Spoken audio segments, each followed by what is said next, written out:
because of bad adult behavior. So now there's a shortage of refs here in Idaho, in almost all sports. No officials means no more games. Is that what you want for us? Come on, parents. It's time to grow up. Cheer for your team. Be proud of your children. But stop being so ridiculous. And don't make us run another commercial. Because we will. This message presented by the Idaho High School Activities Association and the Idaho Athletic Administrators Association, reminding you to always practice good sportsmanship. Welcome to the Ryerson Family Backyard Games. There will be obstacles to face and challenges to overcome. Are you ready? A hard path isn't always easy. It takes courage and determination to do hard things. Quitting tobacco and vaping is possible. You decide when. We'll show you how. Learn more at projectfilter.org or call 1-800-QUIT-NOW. We're Valley-wide cooperative. For 100 years, we've been your first choice for residential and commercial propane, fuels, oils, and lubricants. We service HVAC, install water heaters, propane tanks, and accessories. And yes, we'll even deliver right where you need it. Because for us, serving is more than a job, it's a way of life. We are proud to employ your neighbors and to be a cornerstone of your community. We're Valley-wide. Yesterday, today, and tomorrow. We're here for you. Former regional champ and back end training. That's commitment. Ow! Oh, tough start. This is not as easy as it used to be, folks. And she's off. Obviously pushing through some pain. Every muscle is begging her to stop. How's she doing this? I'm not even sure she knows. Look at her go. And stop. Come on. And go again. It's literally the home stretch. Whoa! She made it. Feel the elation. What fuels that kind of fire? I am Kevin, and I'm from Idaho Falls. It's important for the disabled to be vaccinated because of COVID. I chose to be vaccinated because I didn't want to be sick or in the hospital. Getting the vaccination, my experience was painless and worth it. It was a very wise choice. Look at that. The unmistakable swagger of someone fully covered with health insurance through Your Health Idaho for as low as $0 a month. If you're as speechless as I am right now, say nothing. Health yeah! Enroll by December 15th and you could qualify for quality health insurance starting at $0 a month.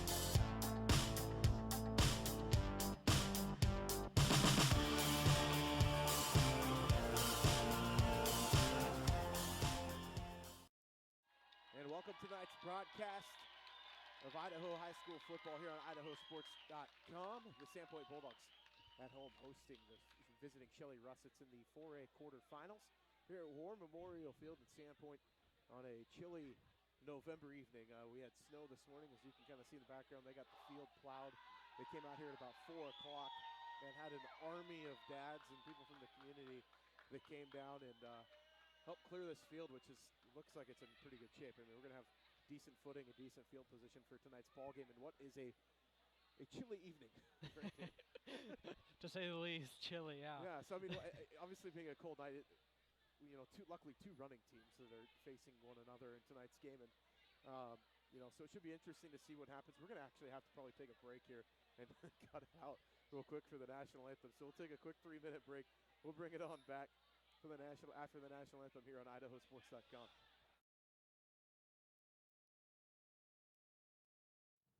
Ads like this keep popping up, but I see through the hype Because those vape clouds people claim are just water vapor contain as many as 31 different chemicals, like formaldehyde, the stuff they preserve dead bodies with.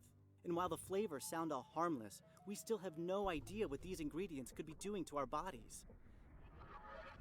But I already see vaping for exactly what it is. Get the real facts at BehindTheHaze.com.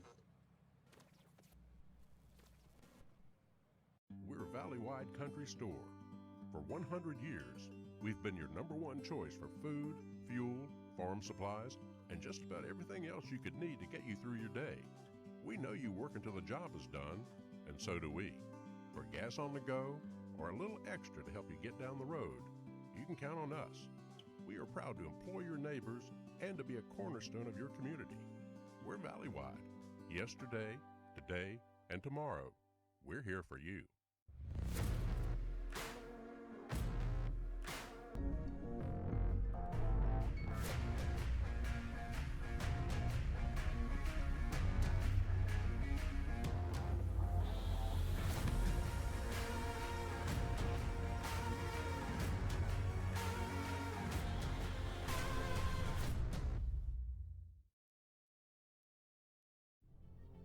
Look at that. The unmistakable swagger of someone fully covered with health insurance through Your Health Idaho for as low as $0 a month. If you're as speechless as I am right now, say nothing. Health yeah! Enroll by December 15th and you could qualify for quality health insurance starting at $0 a month. Later.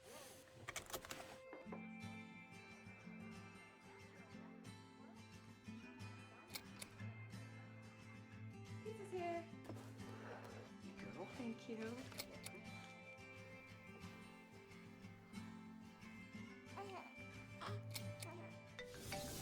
Hello? I was in an accident. You okay? Yeah, I'm fine. I have my seatbelt on. .com. I'm Jen Miguel-Seiler, and I'm from Moscow.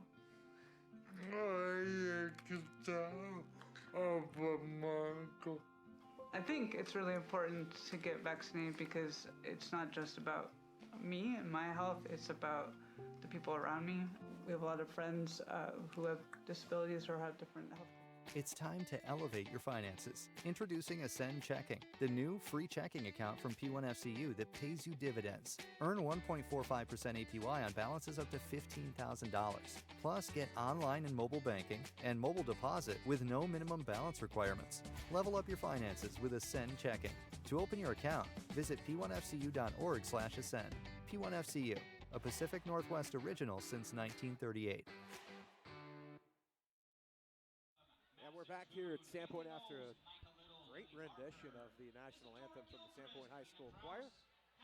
Going through starting announcements. Let's break the kind of keys to this game down and talk about, both these teams come in. You got interesting conditions and a little bit of drizzle. You got the fog, but it's cold. There's a chance of a windstorm coming in around halftime. Luckily, two teams that love to run the football. Yeah. Good thing they both like to run the football, but the big thing here tonight, I think, is going to be turnovers. Who keeps the ball off the ground the most? When it's wet, it's cold, players' hands get cold, all sorts of fun things, and the ball could be loose tonight, and I think whoever can win the turnover battle has a good chance of winning this game here tonight. So last year these two faced off in the same round, same setting, obviously different conditions a little bit, but Shelley came in and gave Sandpoint all they could handle. Sandpoint came away with a 7-point win last year in the quarterfinals. Shelley coming off of a big win last week to make their way into this game. And, over an Emmett team that a lot of people picked, myself included, picked the Huskies to win that game. And Shelley's like, not so fast. The Russets, with that running attack, just went wild against Emmett and ended up getting a double-digit victory.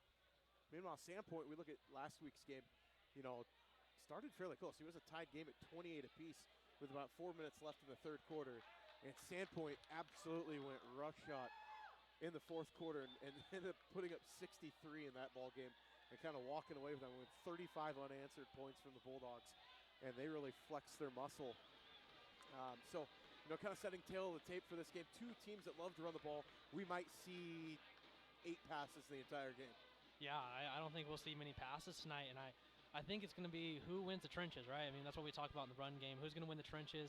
And I'm also interested to see how Shelley runs against the linebacking core of Sandpoint. They fly around. We got to watch this team a couple times this year, and they fly around and make plays. So if Shelley wants a good chance to run the ball tonight, they're going to have to get that second level and block those linebackers. And very interested to see what team comes out more physical to start the game here. You know what we saw last week, too, is Sandpoint's going to receive the opening kick and start on offense. What we saw last week, too, is the Achilles heel of the Bulldogs kind of showed up a little bit, which was in the passing game.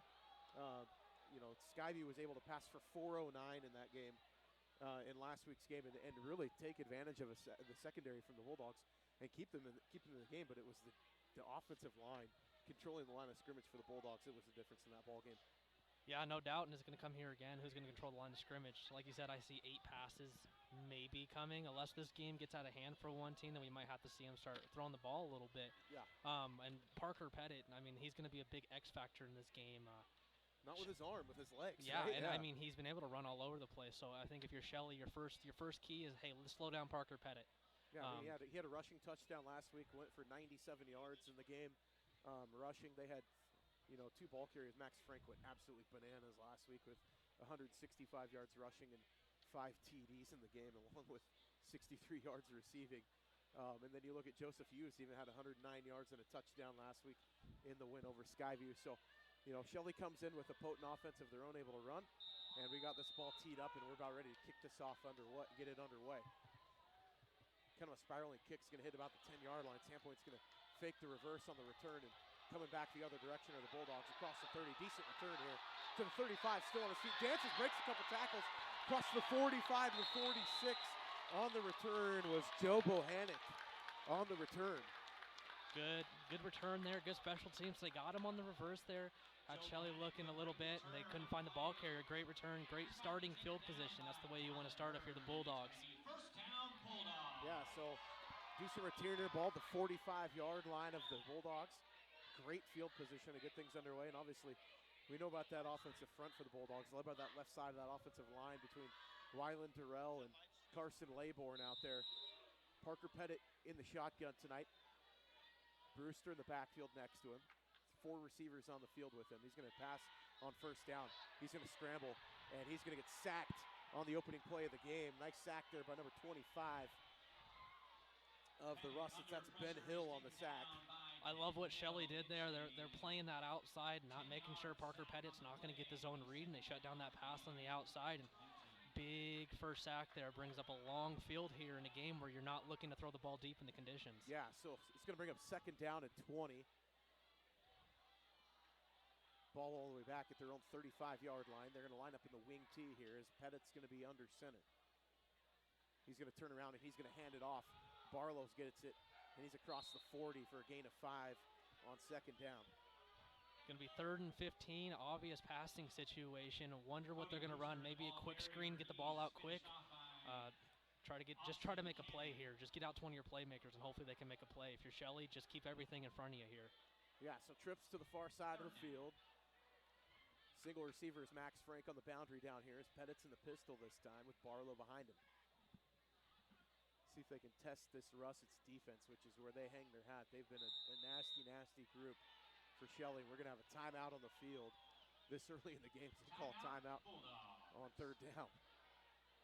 This is an IdahoSports.com GameStreams production of the 2022 Idaho High School Football Playoffs. Tournament coverage on IdahoSports.com is presented by Project Filter, Your Health Idaho, the Idaho Department of Health and Welfare, the Idaho Transportation Department.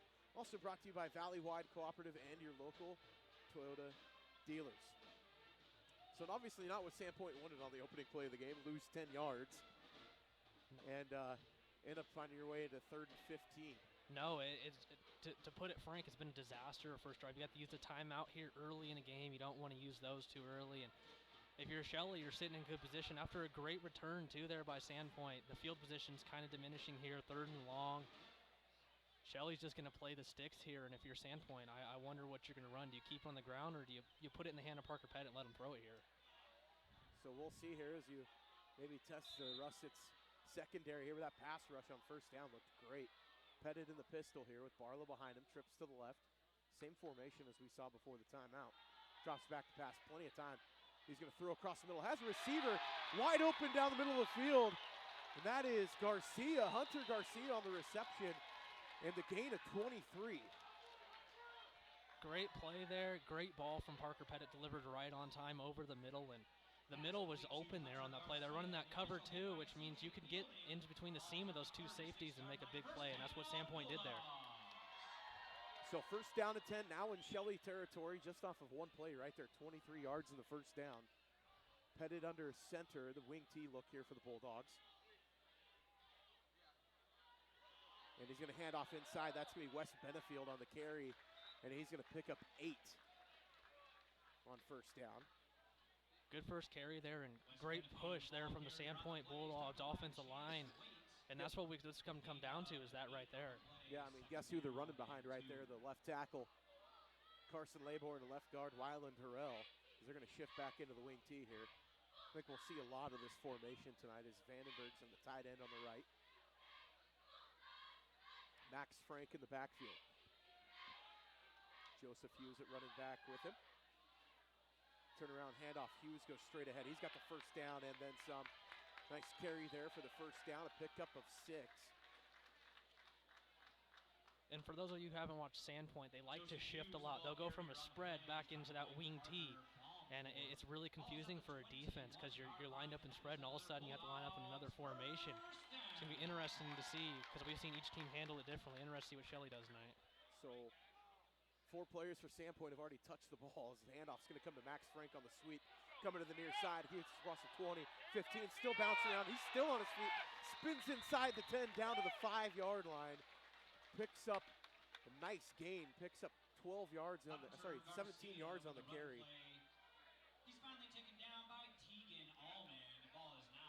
That was Hunter Garcia on the carry, I'm sorry. Yeah. Nice carry by Hunter Garcia, picks up 17. Great play there. They've been running up the ball in the middle, and they come back with the reverse there, and the outside was wide open. Great blocking out there from the receivers. So Pettit's going to be the pistol here, spreading them out inside the 10-yard line. First down and goal. Ball just shy of the 5. Max Frank wide to the right side. He's going to drop back and look that direction. He's going to scramble back to his left.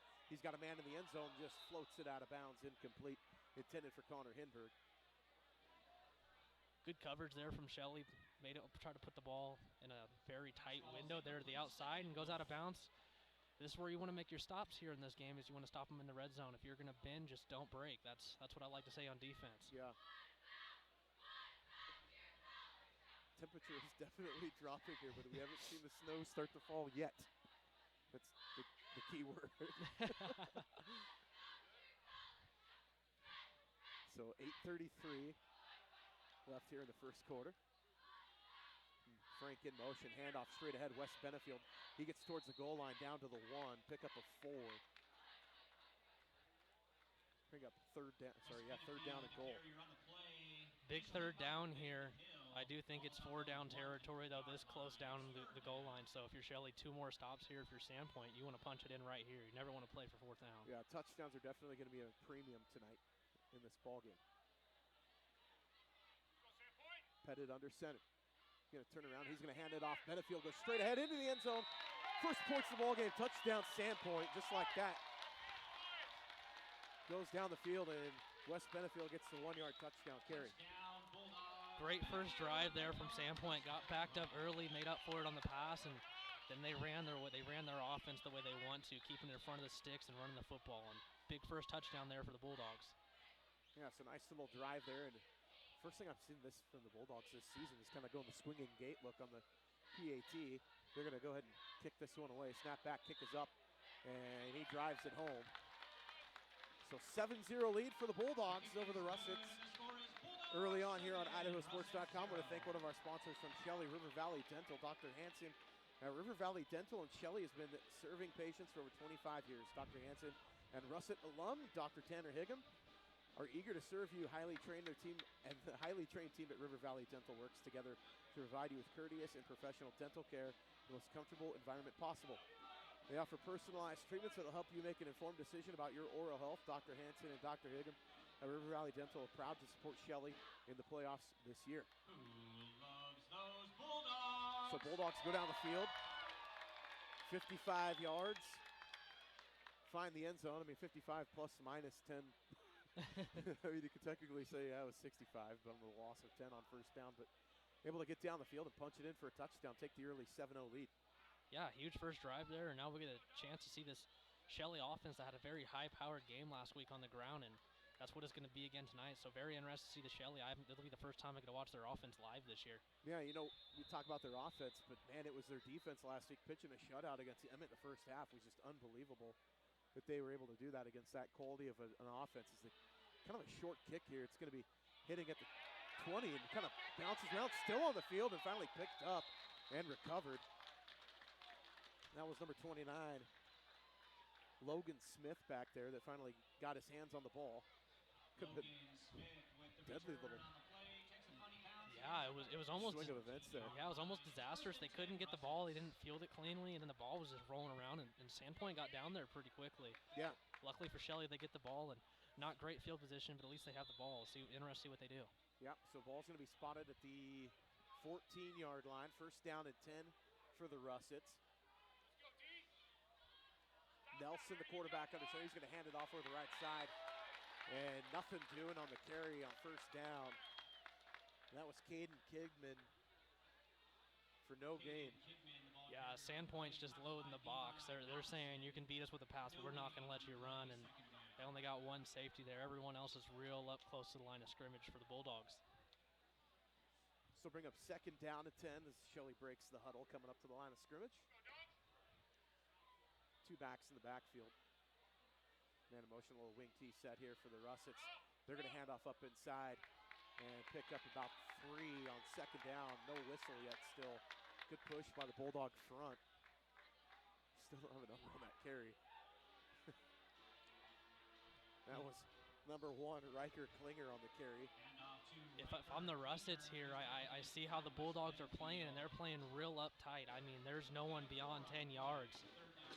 Bring a little play-action pass and hit one over the top if you got the chance. That if they're going to play that close, you got to make them pay. That's right. I mean, Sandpoint's pretty much got 9 in the box right now. The only one off is their corner on the boundary side. Play-action pass, just like you said, rolling out, and then inside, intercepted. West Benefield gets the pick. He ran right underneath of that and read it like a book. That was great defense there from the Bulldogs, and the quarterback did not see Benefield coming underneath, thought he had a first down, and Benefield said, here, that's mine. First turnover of the game, and that was a key point, and there's the first one of the game, putting Bulldogs in plus territory. Yeah, so a quick interception by the Bulldogs there. Gives them excellent field position, ball at the 22-yard line, short field. Definitely want to turn this one and get some points in if you're Sandpoint. Yeah, you definitely want to get a 2-touchdown lead here early, as touchdowns are going to be a premium night, and second time they're going to get good field position tonight as well. So Parker Pettit's going to be in the pistol here. Man in motion's Max Frank coming across, and he's going to hand it off inside. Joseph Hughes goes straight ahead of steam, runs through a couple defenders and picks up 9 on first down. He's running like a man on fire. Yeah, this run attack for the Bulldogs is something special to watch. You don't usually see 5 or 6 guys touch the rock, but with the Sandpoint Bulldogs, you're going to see 5, 6 different guys run the football. And if you're Shelley, you're going to have to slow down this offensive line of the Bulldogs. They're just getting too much of a push, and it's allowing big gains here. So Joseph Hughes busted out a 71-yard carry last week against Skyview, and he's been running different, man. Ever since that big run, he's been running with a little bit more confidence. Snap back, Pettit, he's going to hand off Brewster, going around the right side, looking for a lane, and he's going to find the end zone. Touchdown from 19 yards out. Cody Brewster finds the end zone. Huge drive there off the turnover, punching it in points with 2 plays. And the Bulldogs are rolling here early. So 2-play, 22-yard drive, finds pay dirt. 19 yards out, Cody Brewster finds the end zone. So 5:53 left to play, and Sandpoint's already got a 2-touchdown lead as the PAT is good. Yeah, and as you spoke to me earlier, Shelley's not a very high passing team, so it's going to be interesting. They're down early. They're going to have to get some composure over there on the sideline, take a breath, and the game's going to be okay. It's only 14 points. You're still in this game. There's no need to get in a rush, run your offense, and trust in your guys. Yeah, I mean, But I mean, if you're Shelley, that's not what you want. You don't want to find yourself in a 14-point hole in a running ball game. No, not at all, especially with the way the Bulldogs are running here early. They've had a great push up front, and as so far, Shelley has not had an answer to the run game here ever since that first play of the ball game. You know what, though? This has shades of last year. Sandpoint went out to a 2-score lead last year in the ball game, and then Shelley came out in the second quarter with their hair on fire and was able to make it close. So we'll see if Sandpoint can keep their foot on the gas in this one and see if Shelley kind of rights the ship here. I mean, a costly turnover led to a touchdown. So Jacob Gove's got it teed up. He's ready to kick it off. And another sky kick goes way high, and fair catch attempt from the Russets is going to give them the ball at the 24-yard line. Tegan Allman on the reception on the kick. That's a strategy there, that sky kick, not allowing them to return, and it's kind of a hard one to catch. It is. Especially with the weather conditions You got tonight. the fall, you're kicking into the mist, the ball gets wet. I mean, it takes funny bounces if you let it hit the ground. It's just kind of an interesting, I like the idea. You know, kind of put the elements into play. Yeah. As an extra defender. So Shelley's going to be the ball, 25-yard line, turn around, kind of crisscross action, sweep to the backside. Nice gain here on first down, pickup of 20 and knocked out of bounds. Nice carry over there. That was Caden Johnson. Yep. That's a great play there from Shelley off the bat. I like the play call there from the offensive coordinator. They're stacking the box. If you get one block and a couple seals blocks, you have the outside, and it's going to make Sandpoint respect the edges a little bit more and not be able to fly and take away those middle gaps. So ball at the 45-yard line of the Russets. First down and 10 after the 20-yard carry. Handoff inside, dive play. Some hard yards going right up the middle. Pick up a 5. I believe that was Riker Klinger on the carry. Good run there again. This is what Shelley wants to do. They're going to kill some time off the clock. They're going to run the football, and they just got to keep getting positive yards. In that first drive, you know, they only got 2 yards within the 2 plays and had to throw there on third down. And once they stay ahead of the sticks, they're going to continue this strong run game they have. So second down and 5. Nelson under center. He's going to turn out play action pass here, looking to throw. He's going to throw back underneath again, finds a receiver, completed right at the sticks, and that's going to be a 6-yard gain, the first down. That was Caden Kidman on the reception. Great read there. Benefield again, he took away that deeper out route that got picked on the last drive, and the quarterback learned, and he took his easy throw underneath, and it ends up in a first down here for Shelley. That was just a simple flood pattern out there over on that right side. Turn around, handoff, dive straight ahead for the Russets. And pick up a couple. I think they're going to get Klinger on the carry there. Good answer here early from Shelley on this drive. It's looking good for them after, you know, a turnover, 2 quick touchdowns from the Bulldogs. This is a great way to see Shelley respond here early.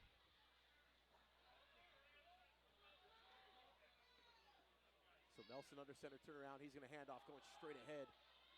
And pick up of a couple there. Again, I think a gain of 2 is Klinger on the carry.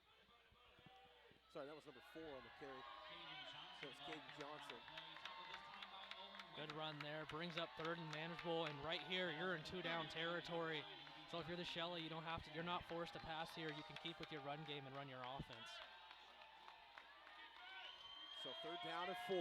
Big stand here for the Bulldogs. Big drive for the Russets so they can continue. Handoff straight ahead. Johnson with it. And he's going to be right at the he puts the ball on the dirt. I thought he fumbled it. I thought it came out. I wasn't sure, and sure enough, he turned it over. Johnson had the first down and just lost the handle on the football. Huge, and it's wet. He was reaching for the first down there, and the ball gets away from him.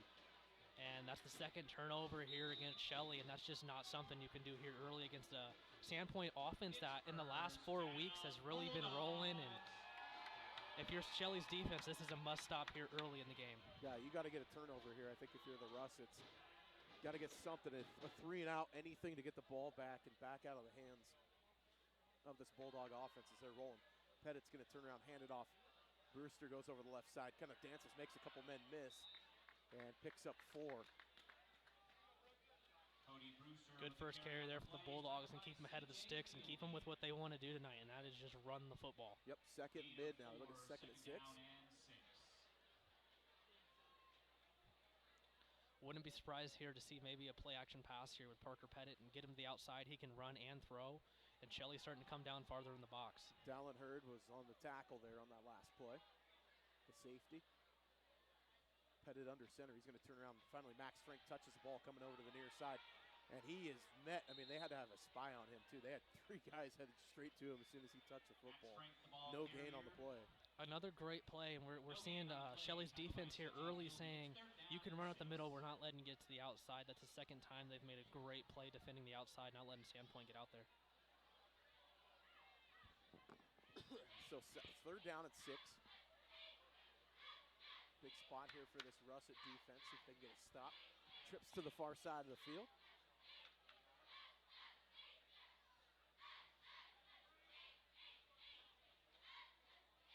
Waiting to snap here, the clap, snap, handoff straight up the middle. Brewster in the hole, head of steam, picks up 4. He's going to be shy of the first down, about a yard away. So I gain of 5. Huge stand there from the Shelley defense. Second turnover of the game after a good drive where they're moving. Then we're going to see a punt here, and they're going to get the ball back in a must-score situation, in my opinion, for the Shelley offense. Do you go for the fake here? I don't. I like the way my defense is playing.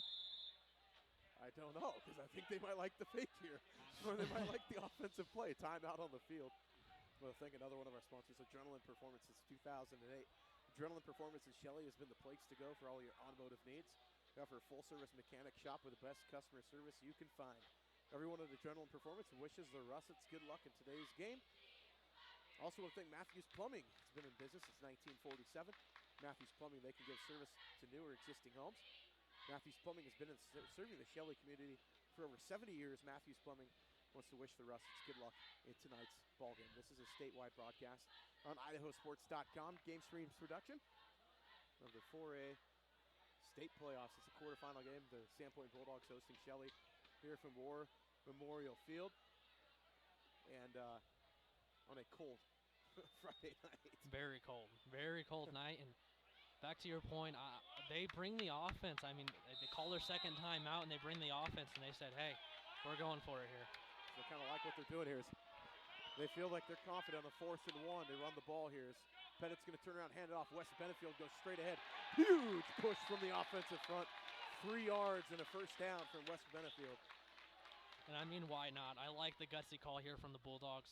Your offensive line has been playing great here early and keeps the drive going in a part where Shelley thought, hey, maybe we're going to get off the field. You don't want to waste those first downs on those turnovers.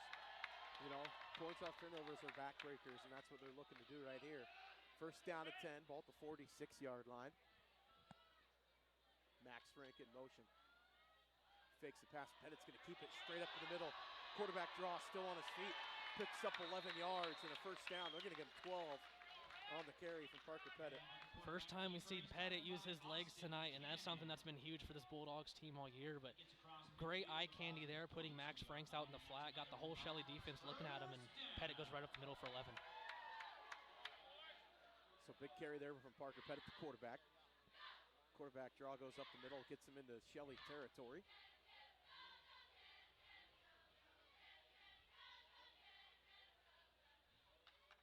Snap back, and he's going to same play. Goes right up the middle again. It's there. He's still in secondary, still on his feet.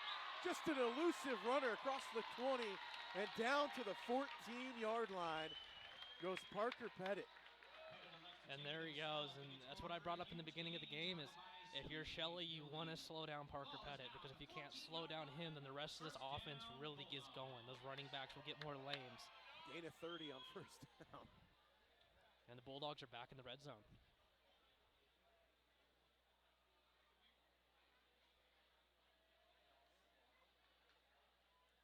And then he's going to keep it again. Quarterback draw straight up the middle. Through the secondary, spins at the 5, inside and down to the 4. He's going to be right at the sticks for a first down. If they give it to him here, I don't know. He might be just shy. We'll give him 9.5.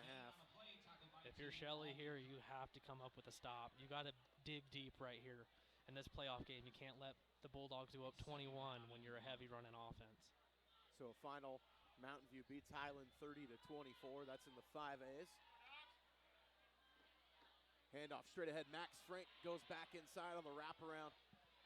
And he's still driving down around the goal line. He's going to have enough for the first down, but be just shy of the touchdown.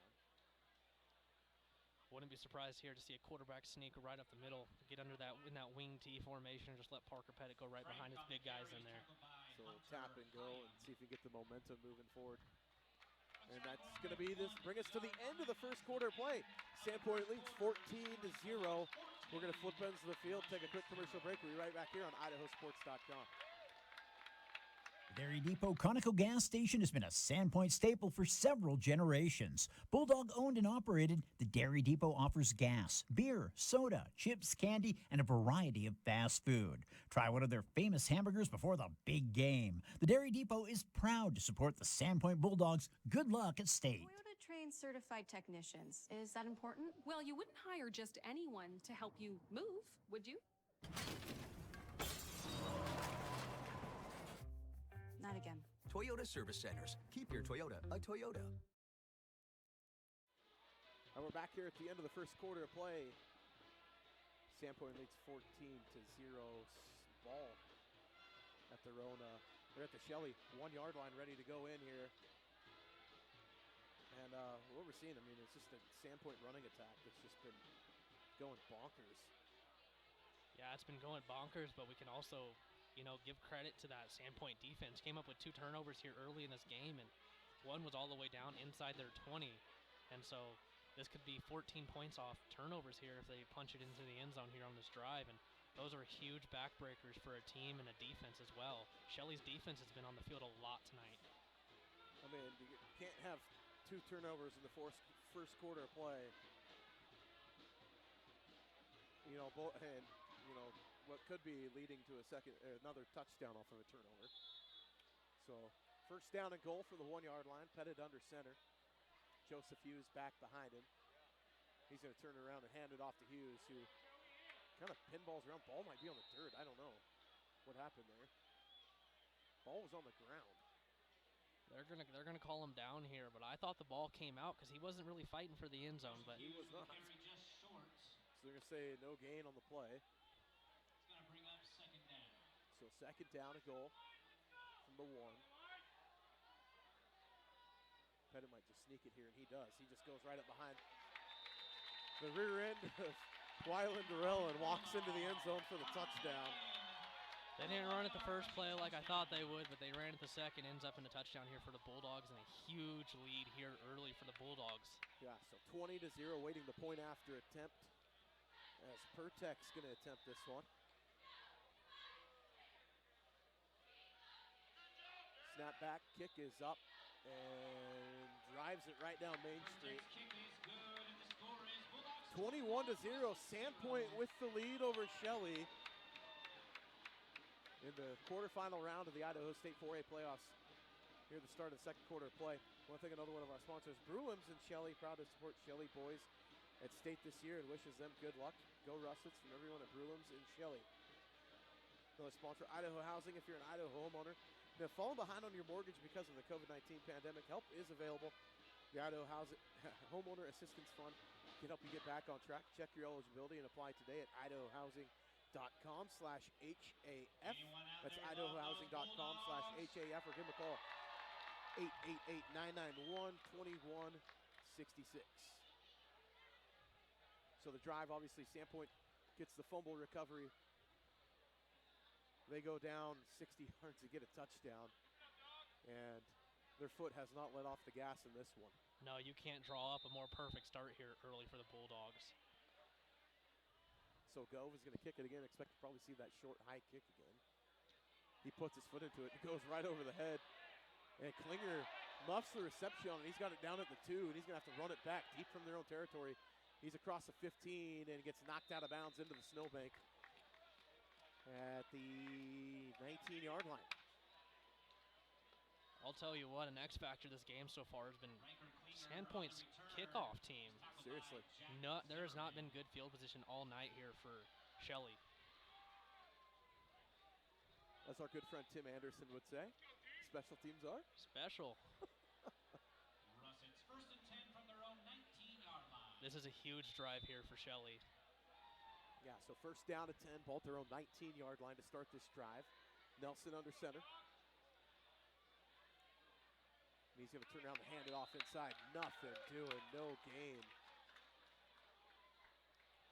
One thing you can't do here if you're the Russets is get a 3-and-out here on your side of the field and let Sandpoint get more good field position. You got to get something going on offense to give not only your defense a rest, but to build some confidence in this offense that's been struggling here early. Yeah, Canning on the tackle there. That was Klinger on the carry on first down. So a couple backs in the backfield with Nelson under center, turns around. He's going to play action coming out. He's got a receiver, Klinger out in the flat. He gets to the 30, to the 35, swung down to the turf at the 32, maybe the 33-yard line. Nice gain there from Klinger. Great play call there. And pickup of 18. Yeah, Sandpoint's loading the box. I like it. And they've got that play to work now twice where they do a play action, have someone leaking out on just a one-yard little play. And there's only one man in that pattern. Yeah. So Nelson under center. Turn around. He's going to hand off to the deep back. Comes across on the counter, sweeping it over the far side of the field. Picks up about 8, maybe 9 on first down. That carry was from number 4, Caden Johnson. Another good play there, and now we're seeing this offense leave off where they left last drive before they got the turnover. They were able to move the ball. They just turned it over last drive, which was a killer for them. Yeah, so ball at their own 48-yard line for the Russets. Second down and 1. Nelson under center. Offense wide to the left. He's going to hand off to one of the running backs. That's going to be number 5, Caden Kidman on the carry. He's going to pick up 3 in the first down. They're putting together a nice little drive here. And we're seeing now that they've been able to get some passes. They've been able to get to the outside a little bit. Sandpoint's had a second guess just running and taking away that middle away like we've seen in the first drive. So Nelson under center. Turn around, play action pass coming back to the near side again. He's going to go deep over the top. He's got a receiver deep in the secondary. 10, 5, is he going to be in? Man, knocked him out just shy of the 1 at the 1. That was Michael Clegg. They got me there. I had the camera zoomed in tight. Not used to a deep passing game here from Shelley. Gain of 47. What a ball.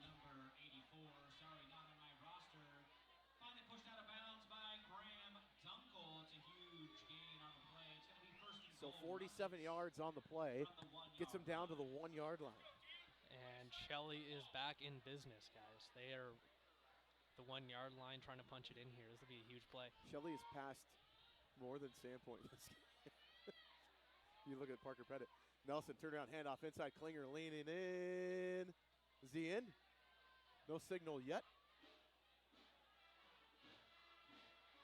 Still no signal. And he's going to be just short. They're going to spot him at about the 6-inch line. Wow. Just short. It's second down. Let's see. I would love to see Shelley come back with the same play. The Sandpoint Bulldogs score on and put your quarterback right there. There's no need to make a handoff in the backfield. Yeah, you can just step back, step right into the hole, and walk into the end zone.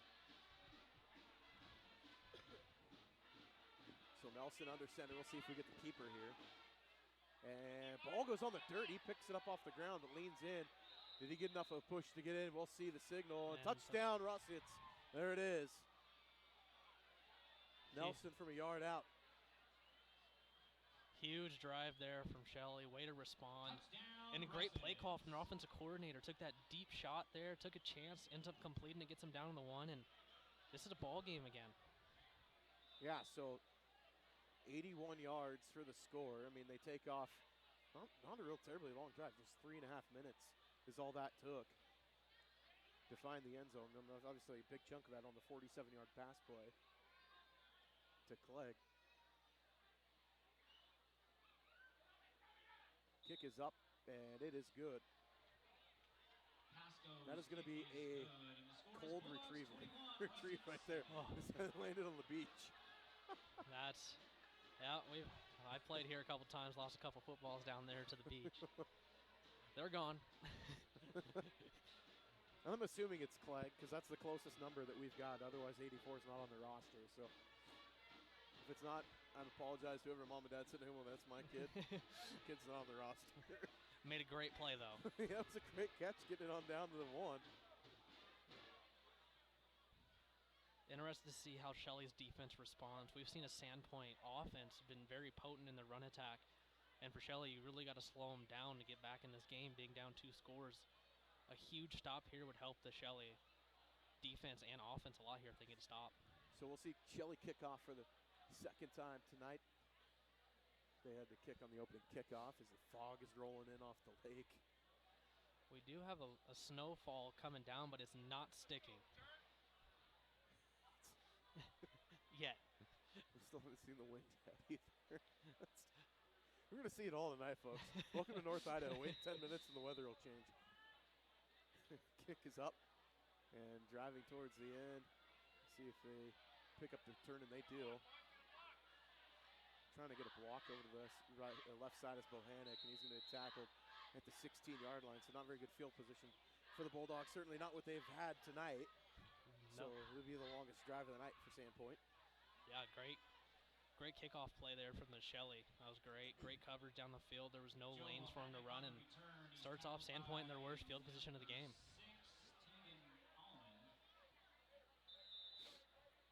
So Sandpoint's going to come out in the spread. A couple receivers to each side.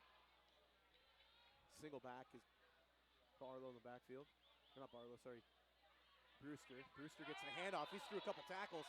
Nice gain there, and he gets it up across to the 29-yard line. Picks up about 11 and a half, maybe 12 yards on the carry. And they're going right back to what's been working all game, and that's that run attack. And it's been from many running backs here tonight from the Bulldogs, and they're going to stick with it until it gets stopped. 6 Bulldogs have carried the ball so far in this ball game. Pettit in the shotgun. Brewster back with him. He's going to play action here over the near side. Ari Vandenberg has a reception, fighting for some extra yards. And he gets down to the 35, coughs up the ball, but it was off the turf. He was already down. So 5 yards on the reception. Good read there from Parker Pettit. Corner went deep with the streak, and he hit the right there on a 5-yard curl, and that's just an extension of the run game there. Take what's given to you right there. Yeah, absolutely. I'll give him 6 on there. Don't want to short the fella. His dad's a sponsor after all. Ooh, ball's on the ground. Pettit picks it up off the ground, and he's going to be swallowed up in the backfield. And looking at a loss of 2 on the play. Huge. We've seen this with Sandpoint a couple times where they've had some bad center exchanges out of the shotgun, and that's huge. Yep. Brings up a 3rd down here, and if you're Shelley, you really want to get off the field. Loss of 2 on the play, 3rd down. Yeah, it's Ben Stockton, the senior. He's been snapping to Parker for a while. These two have had exchanges for about 4 years now. They've followed each other all the way up through the system. So Pettit going to be in the pistol. 3rd down at 7. No, there's no smudges on the screen, folks. That's just everybody's breath that you can see. Streak pattern down the sideline. Max Frank in the pattern and the reception in the 1st down. Nice pitch and catch. Great read there from Parker Pettit. They went into the cover too, and so that means that corner on the outside took away the flat of number 10, and the streak was right there, and you got to hit it right between the window there and the safety. Great ball. 1st down here for the Bulldogs, and a crucial conversion on 3rd down. Gain of 16 on the play. The pitch and catch from Pettit to Max Frank. Sandpoint's going to line up here in the wing tee. Going to hand off straight ahead. Brewster carries to the 50. He's going to pick up a couple. Brewster, the ball carrier, first hit by Stephen Jones. Not a bad first play there from the Bulldogs, but also that's good for Shelley. You know, keep them to 2 yards, and they can't get a 1st down in 4 plays. Well, you keep that clock running too. That is true as well. That's going to be huge here as time management with Shelley being down 2 touchdowns. Sandpoint's already used 2 timeouts also in the 1st half, so I guess you don't get to take him to halftime with you. So handoff Frank in the backfield. It's met by the entire Shelley defense, it seems. Huge play, tackle for loss, number 34. Stephen Jones back there in the backfield. Yeah, what a loss of one. What a great play there. I mean, a little bit of an undersized defensive lineman right there, and he shoots the gap perfectly with his speed, and that's how you can beat these bigger Sandpoint offensive linemen, is shoot those gaps with your quickness, and he did it that play. We also had Kyle Davis kind of mirroring him through the formation there, and he was in on the play as well. Pettit's going to roll to his right, looking to pass. He's got a man way deep. He throws it deep right over the top, in and out of the hands intended for Hunter Garcia. He had Connor Hinberg wide open at the 10. He could have took his pick there on that one. He could have took his pick, and he still delivered a good ball, one that went in and out of the hands. Great stop there from the Shelley defense. It's going to give a chance to put their offense back in the field, and they get the ball in the second half. This is going to be a huge drive here for the Russets if they can put a touchdown in. Yeah, if they get points on the board and get the ball back at half, you know, they're not out of this game, folks. Like, you know, we saw Sandpoint come alive, but we're waiting the punt here from Gove. Snap. Kick is up. It's a high kick. It's not going to be too deep, though. It's going to hit probably right around 25 and take a bounce. It's going to take a Bulldog bounce and roll. And it's going to get down inside the 15-yard line. So generous roll there. Down to the 14 is where Shelley's going to start on offense. And here comes another huge drive from Shelley, but again, in not great field position. They have not had plus field position at all tonight, and that's it's a credit to Sandpoint's offense, but also a credit to their kicking team so far. Special teams has been good here early for Sandpoint. Yeah, so, I mean, you know, in a game where you're not going to get a lot of passing attempts, and you know, the drops are going to hurt you if you don't convert on those. So Hunter Garcia was open, and you had Hinberg that was in the pattern too. So it's not like a bad offensive play. You just got to be able to connect there and get that first down. This handoff on first down from Shelley over the left side. And no gain on the play, maybe a loss of a half yard. Went back to that crisscross action, and Sandpoint said not this time. They've got fooled on it twice tonight. They said not a third time. Kidman on the carry. We'll give him no gain. The Sandpoint defense gets the run. It's just smothering. Play action pass again, going deep down the middle of the field, looking for a man. And Levi Ballison back there in coverage. Don't normally see the defensive end running out into the pattern. No, not usually, but what coverage. I mean, that was great coverage.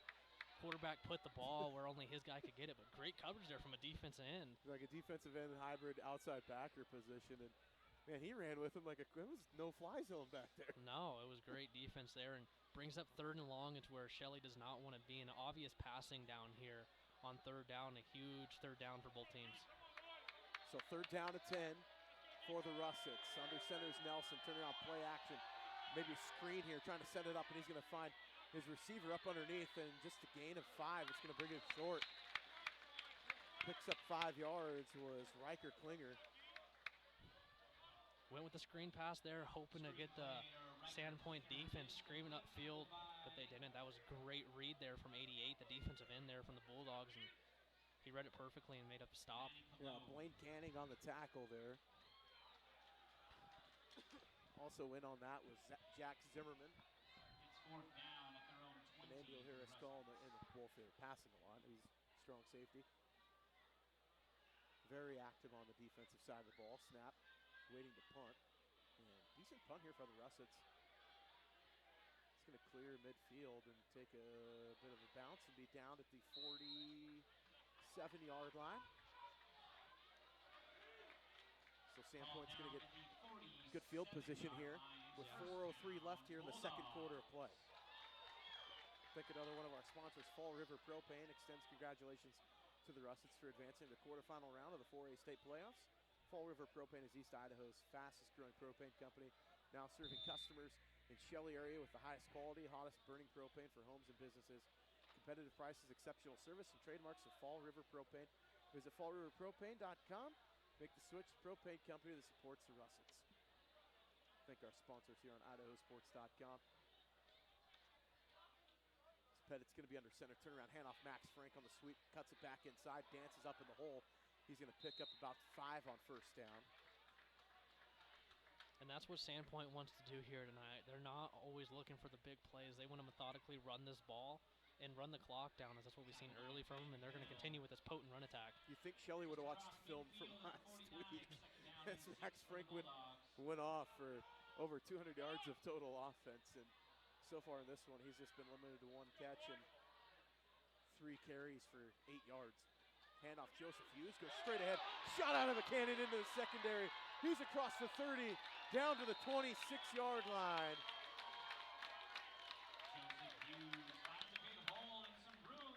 Nice carry from Joseph Hughes. He's going to pick up 22 on the carry. Another great carry there from Hughes. And he's had 2 explosive runs in this game so far, and Sandpoint's knocking on the door here again. So first down at 10, ball at the 26-yard line. Sandpoint taking their time. 3 minutes left here in the first quarter. Sorry, first half. So we already did that one. It's not Groundhog Day. Turn around, handoff, crisscrosses it. Max Frank's going to have it in the hole. He's going to try to get a push, but nothing doing. Met for no gain. Yeah, Shelley's done a great job here so far slowing down Franks. They're definitely saying, hey, the other Bulldogs are going to have to beat me, and so far the other Bulldogs have. Interested to see what adjustments Shelley makes here to slow down the rushing attack of the Sandpoint Bulldogs. Nice shot by Derek Colvin, the defensive lineman. Immediately on the play, he's tackled by Ty Lott. And Ty Lott in there for the Russets as well.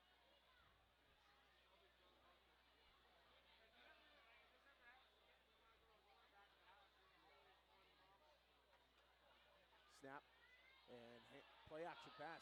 Pettit's looking to juke. Finds a little seam, runs through a couple defenders. Slight runner, dodges another defender inside the 10. Are you kidding me? What a run. He looked like he was dead to rights in the backfield. Finds his way up the field for a 20-yard gain. Yeah, decides to pull the ball there in the RPO. First pass was taken away, but he makes a play, scrambles to the outside, beats the defender, and breaks a couple of tackles, and Sandpoint is in the red zone again. So first down and goal inside the 10, ball at the 8-yard line.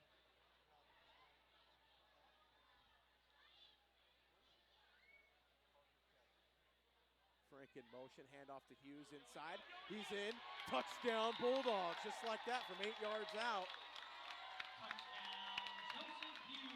Joseph Hughes on the carry. That is not what Shelley wanted, to give up a touchdown before the half with 1:45 left here in the second quarter. No, and what a perfectly executed drive there from the Bulldogs. Took time off the clock, punched one in before the half. That was huge for the Bulldogs. So 4 different Bulldogs have scored touchdowns in this one. And the Pertec kick is up, and it is good. 28-7, Sandpoint with the lead, 1:45 left here in the first half in a ball game that's moving along at a pretty good clip. Yeah, moving along fast, but I'll tell you what, I've been impressed here with the Bulldogs tonight. Defenses came out and played great here, shutting down Shelley. And then Shelley's had their chances, you know. They were moving the ball there on a couple of drives. I think turnovers are the big factor here in the first half and why they're down 3 scores. It'll be interesting to see what they come out with, not having a heavy pass attack here with 1:45 left. Yeah, it'll be interesting for Shelley. What adjustments are you going to make at halftime on the defensive side? I mean, you can pack the box, but Frank's been able, he hasn't really gotten a clean release. You kind of lose the limitations on what you can do with them. So, I mean, you don't want to – the spy's been working taking him out of the offense, but who else are you going to – I mean, it's been, running back by committee, and they've all made you pay. Yeah, and maybe bring those safeties that are 10 yards off down in the box a little bit more to take away that. So the go kick, I think we're going to have an illegal procedure on the Sandpoint kickoff team. That is the call. It's actually a big penalty that will help Shelley get some better field position here with the clock and with 1:45 left. Every yard matters here in this 2-minute drill.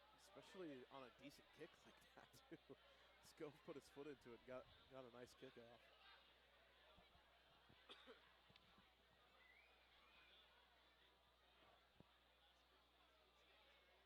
So we're going to back up the Bulldogs here, and they're going to have to kick from the 35-yard line.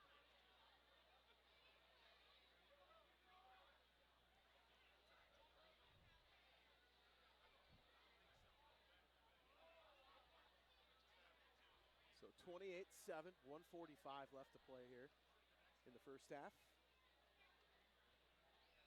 I think that's only like our first or second penalty of the ball game too. It's been a pretty clean game so far. I can't think of any other penalties so far in this game. That may have been our first penalty here with 1:45 left in the first half. Nice kick by Gove. He drives it into the end zone for a touchback. So there goes that good field position I was talking about. What a kick. Unbelievable. You get the 5-yard procedure penalty. You put it into the end zone. It finds its way to the end zone. And I've only seen Shelley run the wing tee. Correct me if they're wrong. Do they go into spread at all? No, they're very heavy wing tee, and that's, you know, they're kind of married to it. So Interested to see what they do here with a minute 45 left and what pass plays they have out of this wing tee to move the ball down the field quickly. I mean, we've seen the flood, we've seen the single man pattern, we've seen the screen. As Nelson's going to be passing, he's going to throw it out in the flat over the top, in and out of the hands of the intended receiver, Klinger. That'll bring up second down at 10, ball at the 20-yard line. That's a huge drop there, and he had a lot of room to run there. Probably could have got down to the 40 there and made a great first play. Huge drop, brings up second and long. It's the second incompletion of the game other than the interception. For Nelson, he's been pretty consistent so far. His sure-handed receivers and running backs out of the backfield have been helping him out. Pretty effective in the passing game. Sweep coming to the near side. That's Johnson. He's going to be met by Wes Benefield, but nice gain there on second down. Picks up about 7 on the carry. But did not get out of bounds, and the time is running. Caden Johnson, the ball carrier on the play. Time's ticking down here in the first half really quickly. And no sense of urgency here from Shelley. So second down at 3. They're not a hurry-up offense. I don't think they have that gear.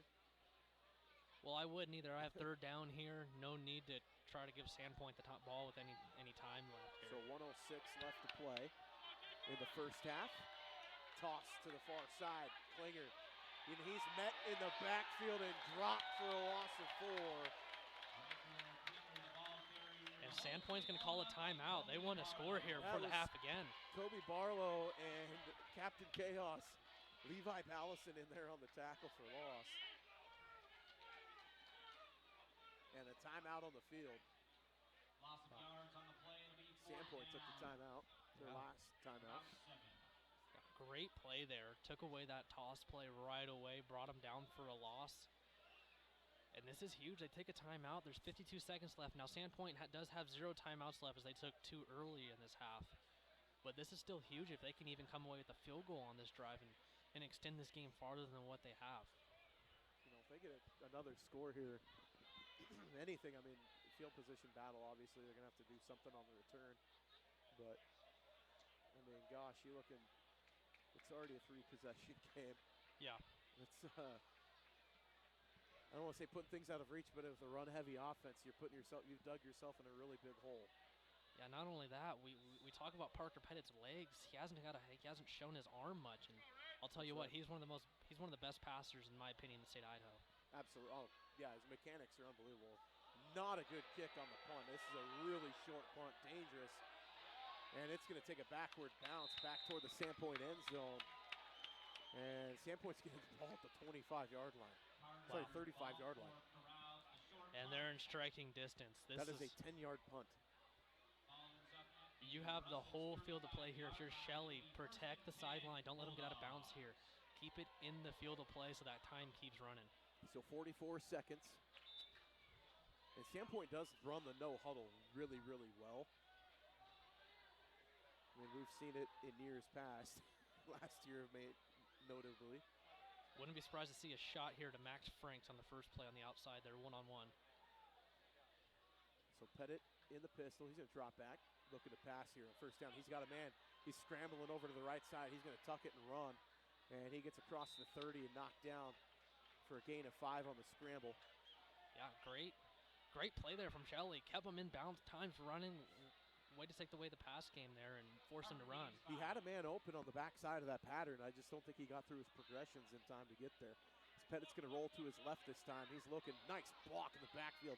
Has a receiver sliding out of bounds. I don't know, they're going to say he caught it in bounds. Hunter Garcia gets the reception at the 13-yard line. Unbelievable catch there along the sideline by Garcia. 15 seconds left to play. Yeah, what a ball there, and what a catch, and gets him out of bounds. 15 seconds left. Gain of 21. You're going to see a couple shots here to the end zone. They're not going to do anything over the middle here unless it's a for sure touchdown. So Pettit in the shotgun. Brewster in the backfield with him. And he's going to take a shot right in the middle. He's got Ari Vandenberg in the end zone. Touchdown, Bulldogs. Just like that, 14 yards, pitch and catch from Parker Pettit to Ari Vandenberg. And that is huge. And that's the way you execute a 1-minute drill there. If That you're is the unbelievable right? efficiency. That's how you execute there if you're the Sandpoint Bulldogs, and that's a big blow if you're Shelley. Now you're going down 4 scores going into halftime. As the kick is up and knocked through, 35-7. The Bulldogs with the lead, 11 seconds before halftime. That is not what you wanted to see if you were the Russets, is see the Bulldogs short field go down and score in under 40 seconds. No, not at all, and I mean, you can't execute a 1-minute drill any better there if you're Sandpoint.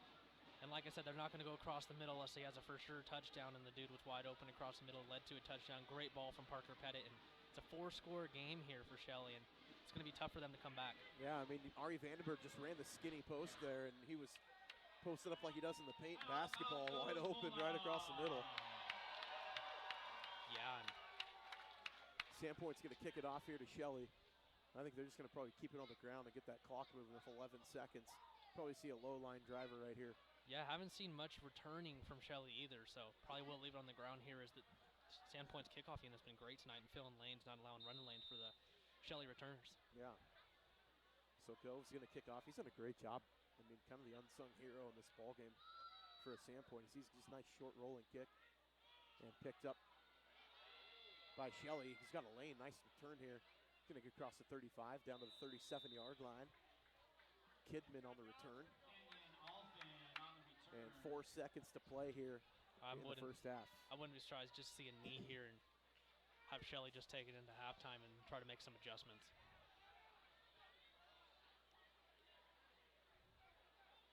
Yeah, you don't want to have disaster on like a blown screenplay that goes back for a touchdown.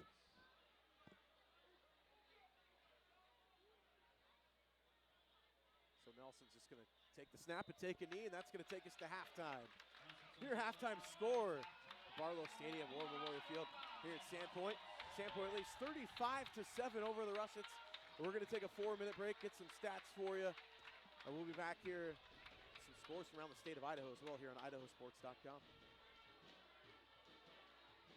Ads like this keep popping up, but I see through the hype because those vape clouds people claim are just water vapor contain as many as 31 different chemicals, like formaldehyde, the stuff they preserve dead bodies with.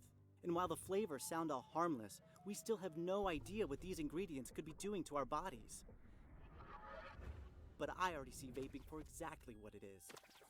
Get the real facts at BehindTheHaze.com. We're Valley-wide Country Store. For 100 years, we've been your #1 choice for food, fuel, farm supplies, and just about everything else you could need to get you through your day. We know you work until the job is done, and so do we. For gas on the go, or a little extra to help you get down the road, you can count on us. We are proud to employ your neighbors and to be a cornerstone of your community. We're Valley-wide. Yesterday, today, and tomorrow, we're here for you.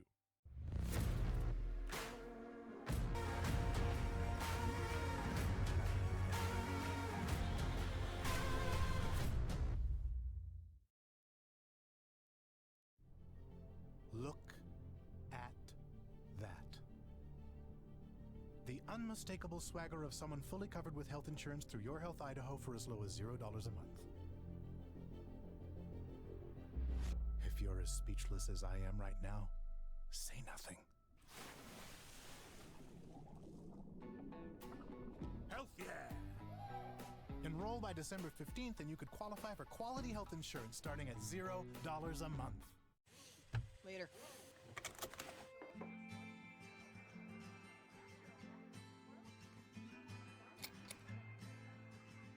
Pizza's here. you.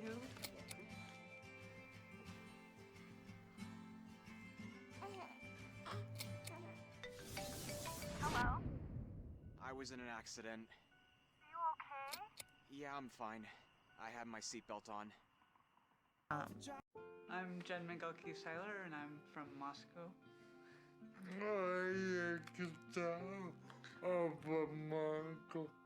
I think it's really important to get vaccinated because it's not just about me and my health, it's about the people around me. We have a lot of friends who have disabilities or have different health conditions. I want to make sure I don't make anyone sick. So we chose to get vaccinated to keep each other healthy. Taking the hard path isn't always easy. It takes courage and determination to do hard things. Quitting tobacco and vaping is possible. You decide when. We'll show you how. Learn more at projectfilter.org or call 1-800-QUIT-NOW.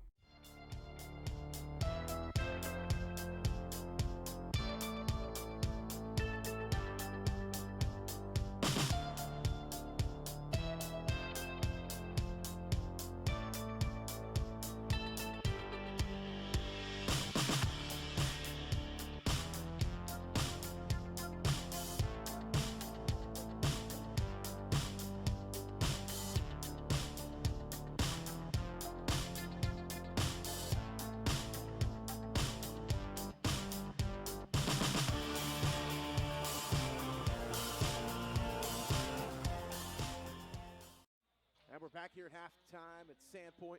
Sandpoint's got the lead 35-7 over the Shelley Russets. And it's been an offensive rushing explosion for the Bulldogs so far in the first half of this one. Some stats for you from half. For the Russets, 6 carries for 7 yards. That's going to be for Klinger. Let's see, we've got 38 yards on 4 carries. That's for Caden Johnson. Number 5, Caden Kidman. He's got 3 carries for 3 yards.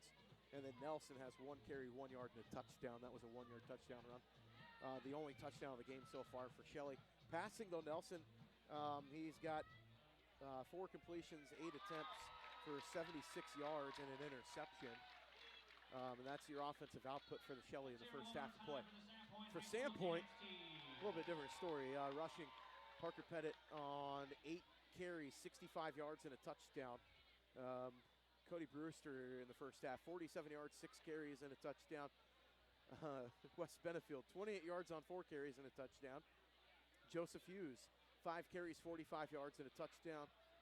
Max Frank has 5 carries for 8 yards, 1 carry from Hunter Garcia, went for 17 yards. In the passing game, Parker Pettit is 5 of 7 for 103 yards and a touchdown.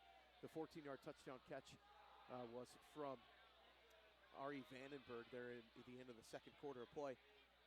Vandenberg's got 2 receptions for 20 yards and a TD, 1 reception, 16 yards for Max Frank. Hunter Garcia, 2 big receptions, 67 yards in the game for him. So some, I don't know, not what we expected to see over 100 yards passing so far in this game, but Sandpoint's been just absolutely killing them with turnovers. Yeah, turnovers, and we see both teams actually execute their passing games here early, which was kind of a surprise. And I think the big difference in the game is not only those turnovers, but is how Sandpoint's been able to run the ball and how they've been able to shut down Shelley's rushing attack. And now they're down 4 scores, and I don't know if Shelley has that offense that's going to be quick enough to get them back in the game. Yeah, I mean, they're an opportunistic offense. They obviously like to hit the big play, but you know where Sandpoint's strong. I mean, they're going to flex their muscle against the running game, and that's what they've been doing. The longest run they've given up so far in the game was a 20-yard carry to Caden Johnson. That's the only carry that Shelley's had over 10 yards in the ballgame. Yeah, and that's huge when you think of explosive plays, turnovers in a game that's cold, wet. Explosive plays and turnovers are huge, and we've seen a lot more explosive plays here from Sandpoint, and they've won the turnover battle, which has been huge. 2 turnovers already tonight, and like you said, an unsung hero tonight has been special teams here for the Bulldogs. I mean, I don't think Shelley has started in front of their 20 since the beginning of this game. Yeah, that's been just the set the tone from the get-go for the Bulldogs, and they haven't really let off the gas running the ball. I mean, they've just been absolutely imposing their will in the running game. You've seen 6 players now carry the ball for tote the rock for the Bulldogs, and you've got 5 different guys with touchdowns. I mean, it's doing something right.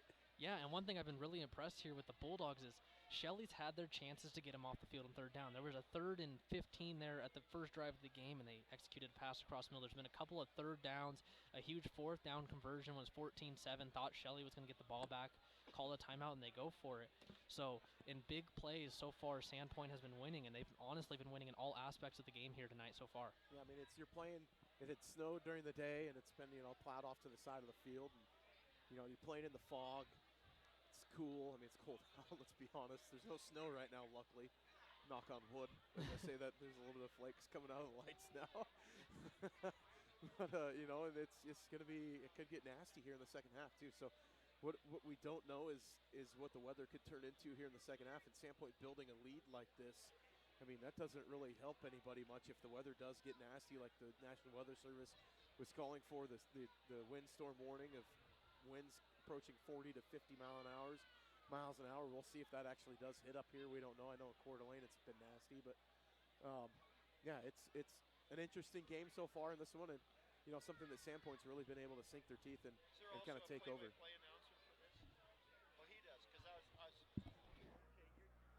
Yeah, so and we talked about in this game too.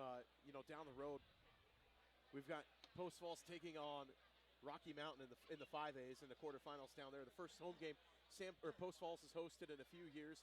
They're down 10-0 at half in that one down the road. And so, an interesting ballgame where it's a really high-powered Rocky offense, and Sandpoint or Post Falls rather is keeping it close in that game on what are really bad field conditions. Yeah, and I was reading up on that game, and Mark Nelka's covering it for us down there in Post Falls, and the first points were actually a safety there from Rocky Mountain, and then they got a touchdown and made the 2-point conversion, and I guess it's whipping winds down there. What we thought we'd get up here is actually down there in Post Falls, and that kind of plays in Post Falls' favor with a heavy run attack, but interested to see if they can keep it close and maybe punch something in. Yeah, so, I mean, you got breezy conditions down there, flat windy conditions down in Coeur d'Alene. Some other final scores from around the state. Cary beats Notice 46-16. Mountain View beats Highland 30-24 in that game as well. Oakley all over Lighthouse 48-0 in 1A. Yeah, I mean, it's just been all Sugar Salem playing that game down in Rexburg. Sugar's up big in that game, and it's just, we're trying to get the internet to update, so that's what I've been looking for on the IdahoSports.com Friday Night Flash. So what you're looking at the second half of play. If you're Shelley, what are you going to do when you come out here on defense, especially? On defense, I think you have to bring those safeties down that you have been playing back. They've been playing them on the slot receivers about 10 yards back, and I think you're going to have to take the risk of saying, hey, Parker Pettit might beat us over the top, and say, hey, we got to slow down this run game. Because for you rather have a chance, and we've seen Sandpoint Bulldogs been susceptible to drop passes this year. They have dropped the football this year, and we've seen one earlier in this game. You got to find ways for that clock to stop, and forcing them to throw will help you in that aspect, and you can't let the run game continue here for Sandpoint. So Rigby up on Eagle 27-6. That's in 5A. Meridian up on Middleton in the fourth quarter 18-6. That's a closer ball game than a lot of people thought. Middleton getting that close win over Lewiston last week on the road. Bishop Kelly all over Pokey 21-0. Minico's up on Blackfoot 28-13. Trying to exact revenge. Minico see if they can find their way into the semifinals. Obviously, you've got Sandpoint and Shelley coming up to playing today, and then tomorrow you got a slug of games inside Holt Arena as well, including Skyline playing their game tomorrow. Sugar beats Fruitland 48-21. Homedale blanks South Fremont 35-0. Teton all over Buell. That's 41-18. That's in 3A. In 2A, Bear Lake beats Kellogg 46-20 on the road. Kellogg had to make a 600-mile trip for that game. Doesn't play into the Wildcats' favor, and their season ends on a cold night in Bear Lake. I mean, you can't get much further southeast than that in the state of Idaho. Aberdeen beats Melba 34-30. That's a close ball game into a 1A D1. No score from Kamiai so far in that one. Carry over Notice 46-16. Oakley, we talked about beating Lighthouse Christian 48-0. 1A D2, Castleford beats Council 6-0. Shootout there. In an 8-man game. Shootout. There must be some gnarly conditions if you're getting 6-0 in an 8-man game. I will have the call tomorrow. Kendrick takes on Camas County. That game's going to be at Lewiston High School's Bengal Field. Should be a fun one. You can join me. That's a 2 o'clock kickoff tomorrow afternoon right here on IdahoSports.com. And looking forward to that trip. Some home cooking for me. I got to go back home and literally some home cooking. Yeah. My mom can make me dinner. Awesome. It's always a good thing. Yeah. Bring my son down. He can hang out with the grandparents for the day. It's always a good trip down there. I was going to see if I could fit in steelhead fishing, but if it's windy, that ain't happening. Yeah, no doubt. And then I'm really interested to see if maybe Shelley has some trick plays in the book, you know. They're going to have to throw everything they have here out there tonight. They're going to have to lay it all on the line if they want to make a miraculous comeback here in the second half. And it's all going to start with this first drive from them. It's going to have to be a tone-setter drive if they want to get back in this game. You're going to see the kitchen sink thrown out there, I think, is what's going to happen to find their way back in the game. Because Shelley will get the ball to start. So, you know, if they're going to have to find points on possessions. There's going to be no more empty possessions the rest of the way if Shelley's going to hope to keep themselves in this ballgame. Yeah, and if you're Sandpoint, just keep doing what you're doing. But also don't get in the mindset where this game is over. You know, you can't get in that mindset where you start playing passive. You got to stay with your foot on the gas. Yeah, so we're going to take a quick break. We'll be back here with the start of the third quarter play right here on IdahoSports.com. It's time to elevate your finances. Introducing Ascend Checking, the new free checking account from P1FCU that pays you dividends. Earn 1.45% APY on balances up to $15,000. Plus, get online and mobile banking and mobile Dairy Depot deposit. Conoco gas station has been a Sandpoint staple for several generations. Bulldog owned and operated, the Dairy Depot offers gas, beer, soda, chips, candy, and a variety of fast food. Try one of their famous hamburgers before the big game. The Dairy Depot is proud to support the Sandpoint Bulldogs. Good luck. Gas prices. Go take a hike. Toyota is the #1 retail brand for electrified vehicles for 22 years. Think you can stand in my way? We got this. Toyota Hybrids. Toyota. Let's go places. All right, we're back here to about to start the second half of play. Sandpoint with that 35-7 lead. They are all over Shelley in this one. And I don't know if you noticed it, there's a noticeable temperature drop that we just had during halftime. It felt like it got significantly colder.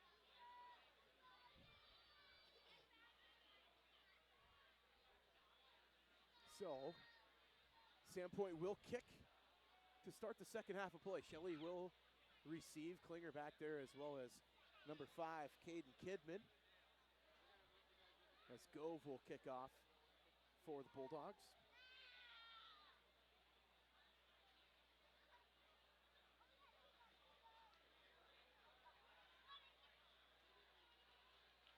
And I can officially not feel my fingers now. I can't feel my toes. It's cold out here. We're in the elements. It is, yeah, it is not. We're not in the booth tonight. Let's put it that way. So short kick. I mean, high kick. It's gonna be fair caught at the 26-yard line. That was Kason Eaton that put the fair catch on that one. You know, that's been a surprise to me. Is they fair caught every kick return this year, not even helping themselves try to get better field position. So, Shelley's going to start. First down to 10, ball at their 27-yard line.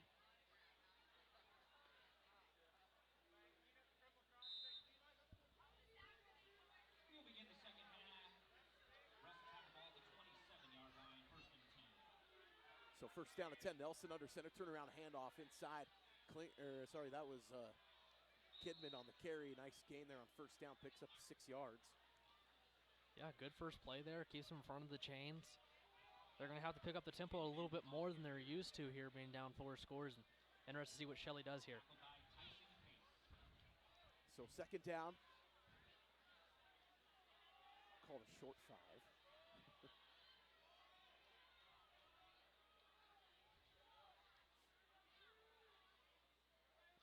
Lots of time taken here by Nelson setting up the offense. He's going to turn around and hand it off again. And Kidman picks up a couple. Yeah, a lot of time taken off there.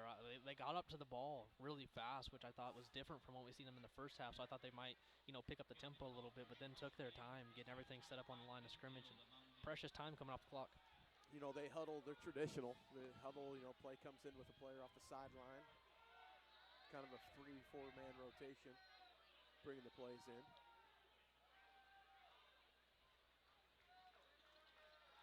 Shelley wearing the garment bags on the sidelines. I call the garment bags the ponchos. I take one right now. I would too. Nelson under center. And drop back to pass play action over in the flat here. He's got Klinger down the sideline. Nice gain. Gets across the 40. And a big pickup on third down. I'll tell you what, if there's one play you could repeatedly go back to for Shelley, run that play until it gets stopped. Yeah, that's a gain of 27. So far tonight, Sandpoint has not been able to guard that little out route right out of the backfield from Shelley.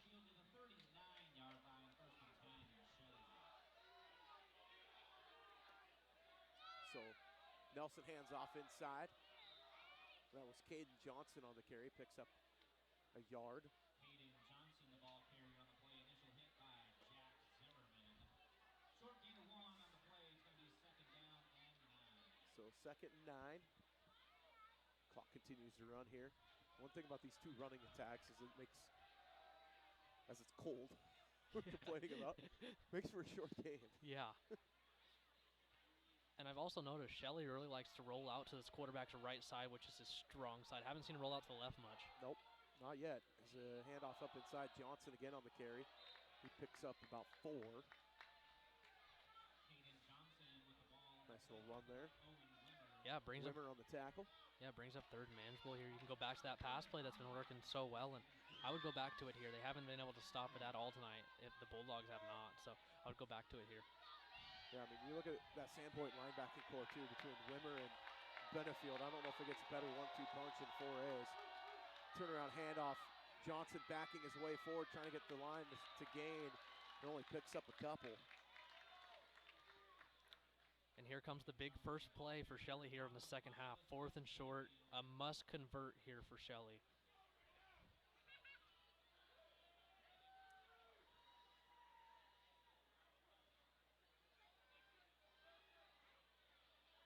And we see Sandpoint bringing in their heavy package, and there's some big dudes up front there on the defensive line for them.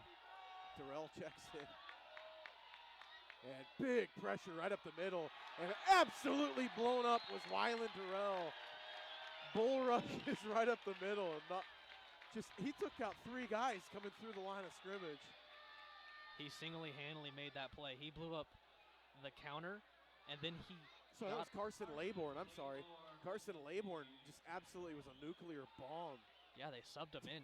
He takes away the fake, the fullback, the running back, the quarterback, and then still makes a tackle on the guy running the outside, and a huge stop for Sandpoint. That was a crazy defensive play and a great job by Carson Laybourne, who checked in just for 1 defensive snap.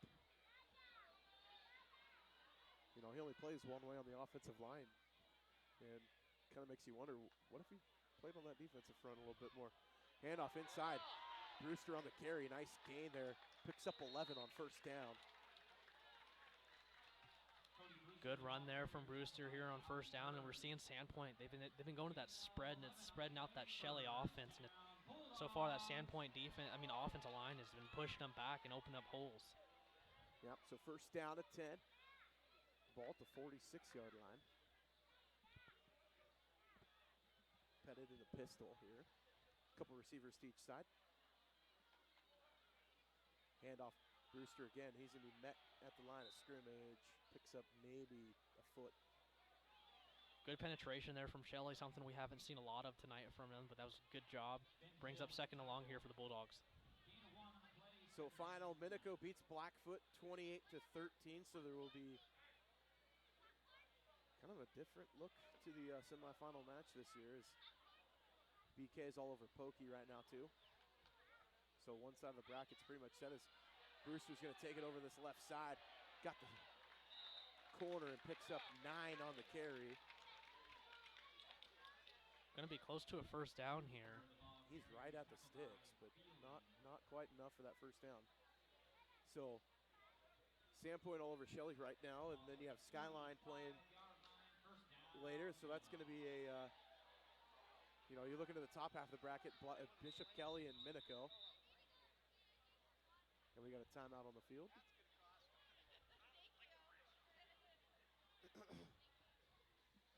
I don't know if we got an officials timeout, or are we going for, they gave him the first down.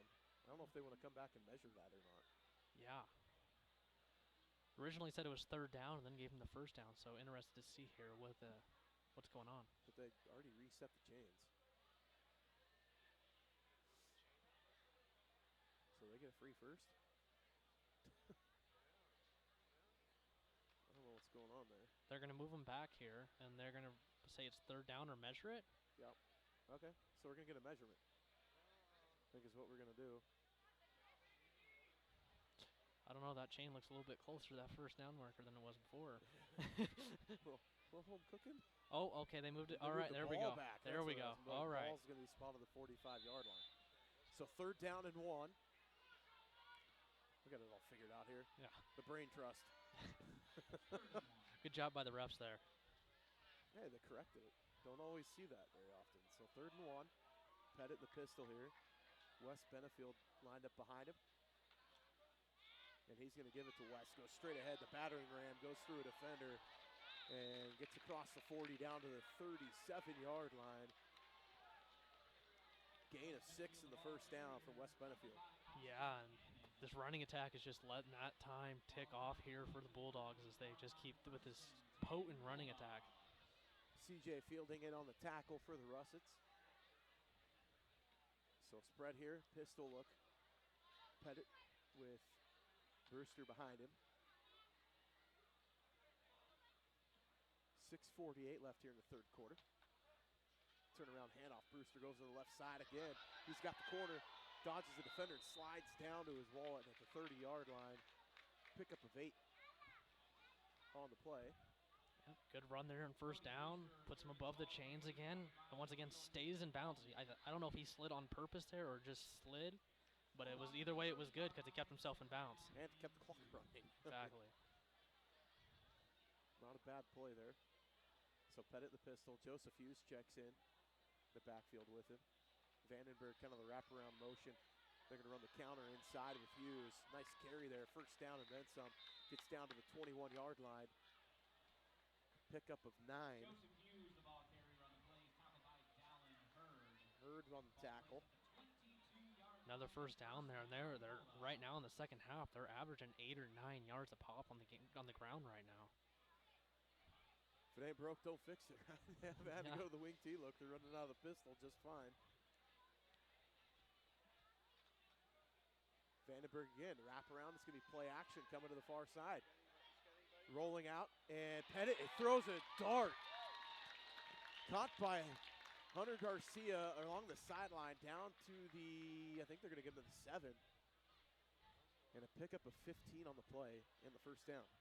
Yeah, good throw there. What patience there from Parker Pettit. Rolled out till almost the last minute there and delivers a great ball to Garcia down the field. So first down and goal. 5:30 and counting.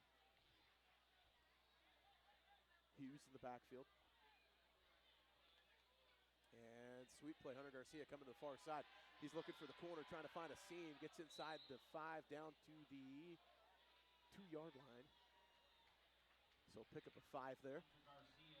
Yeah, good play there again. Came with a little bit of jet sweep action. We're starting to see them mix in a little bit of different things here in the second half on their offense. And so far in the first drive, it's been working here for the Bulldogs. I haven't seen that play much from Sandpoint this year. No. And it went for 17 the first time, went for 5 there. Saves them some tricks for the end of the season. Don't want to tip your hand too much.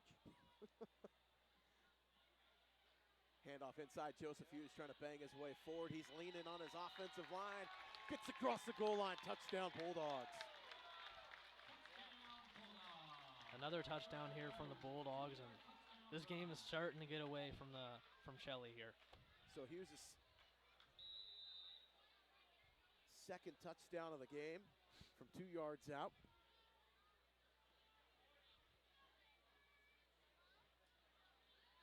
Sandpoint gets the turnover on downs, goes down the field. 74 yards on the drive and gets the touchdown. Makes them pay. 42-7 Sandpoint. Final Homedale wins over South Fremont 42-13. That was a team that Sandpoint played earlier on this year and beat them.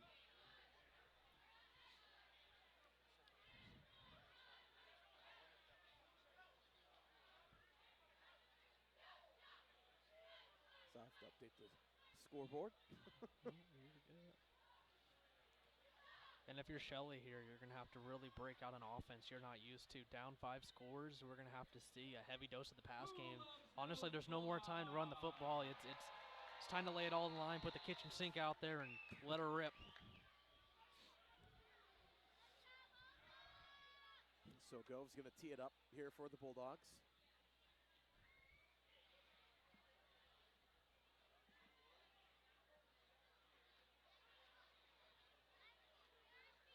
I think one of our sponsors, Brewins and Shelley, proud to support Shelley boys at state this year and wishes them good luck. Go Russets from everyone at Brewins in Shelley. Gove's got it teed up. And puts the toe into it, and it's going to be caught down around the 2 and slipping and falling is Klinger. Sorry, that wasn't Klinger, that was number 3, Holden Pierce on the return and slipped and fell to the turf. Ball's going to be at the 20-yard line. Had a chance there, too, if he didn't slip. He had some room to run. He had a seam right at the middle of the field. That's why he was frustrated. Thinking General Performance since 2008. General Performance in Shelley's been the place to go for all your automotive needs. Offering full-service mechanic shop and best customer service you can find. Everyone in Adrenaline Performance wishes the Russets good luck in today's ballgame. Nelson under center. He's going to roll out, play action pass, throwing deep, looking for that out route. He's got a man down around the 44-yard line. That was nice reception there from Canyon Alphin. Yeah, not only that, what a ball. We've seen him run the corner route there and then throw him flat. That's a next level throw right there. 23 yards and a first down from Nelson.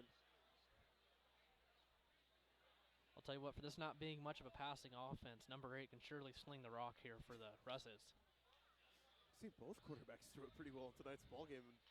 What was supposed to be pretty terrible conditions has been, really field conditions haven't been an issue at all. Turnaround handoff inside. Nice push by the front of the Russets. And picking up about 4 on the carry. Haven't seen the pile shift up yet. Still waiting for the number on that one. 5. There we go. That's Caden Kidman on the carry.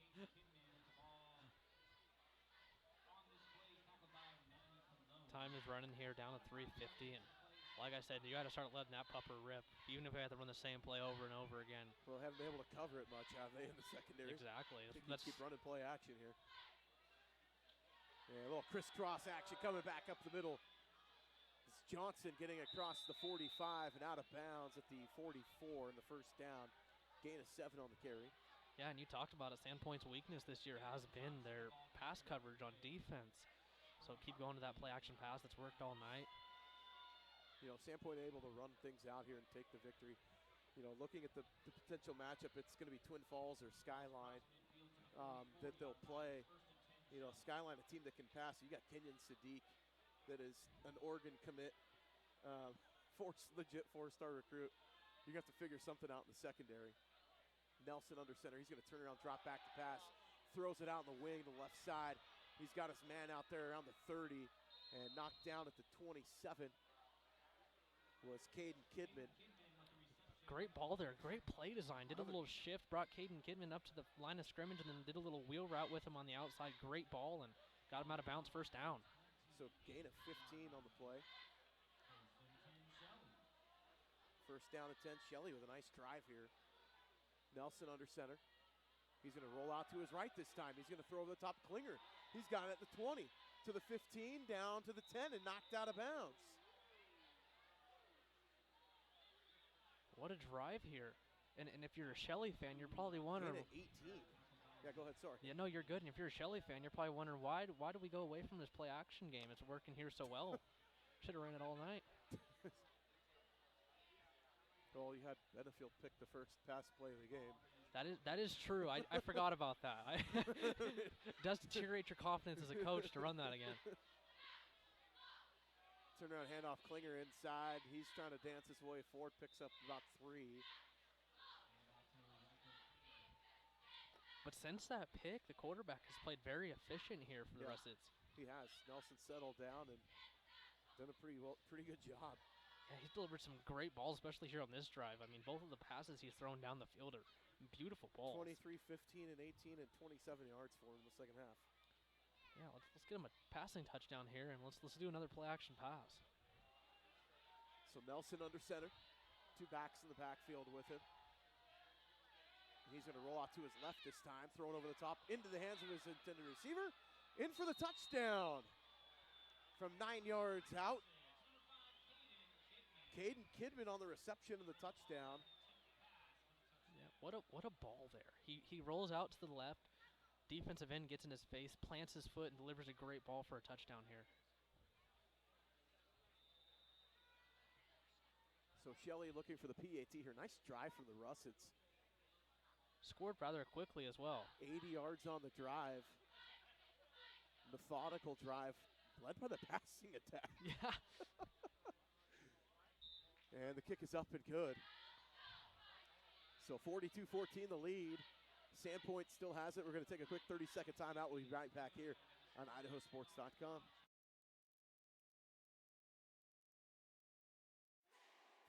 It's time to elevate your finances. Introducing Ascend Checking, the new free checking account from P1FCU that pays you dividends. Earn 1.45% APY on balances up to $15,000. Plus, get online and mobile banking and mobile deposit with no minimum balance requirements. Level up your finances with Ascend Checking. To open your account, visit p1fcu.org/ascend. P1FCU, a Pacific Northwest original since 1938.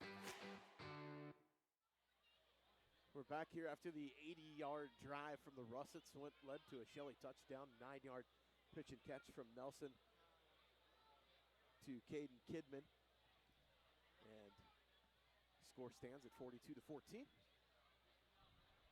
Reminds me to set the scoreboard back up. With 2:06 left to play here in the third quarter. You know what that passing attack did? Open up some running lanes. That too. Made it last longer. Sitting out here in the cold. Kick's going to go out of bounds, and Sandpoint's going to get the ball to start around the 30-yard line.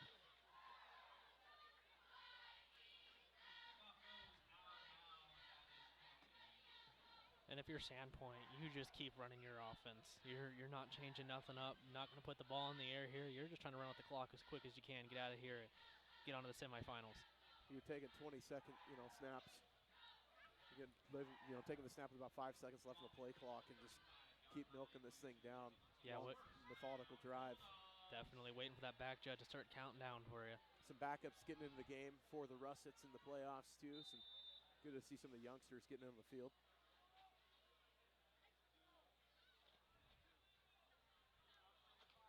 Snap, Pettit is going to hand off.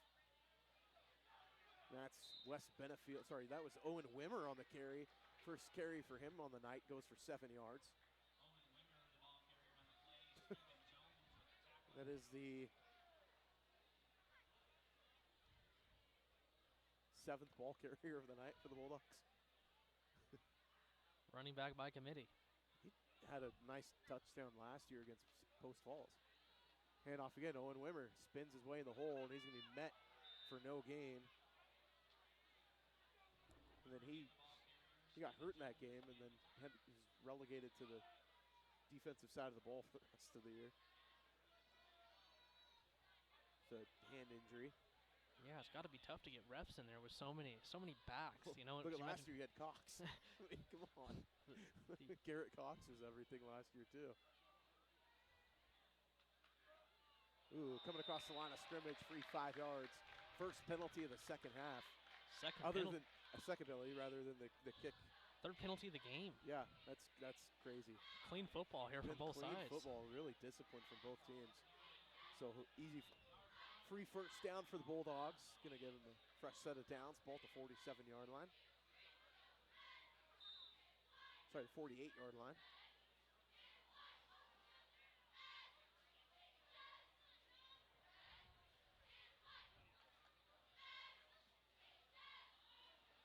it off to Wimmer coming to the near side. It's going to be tackle for loss on the play, number 26, which I don't have a name and number for.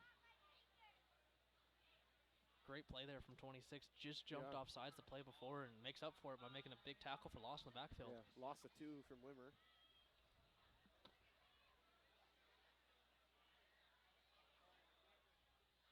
So pistol look for Pettit.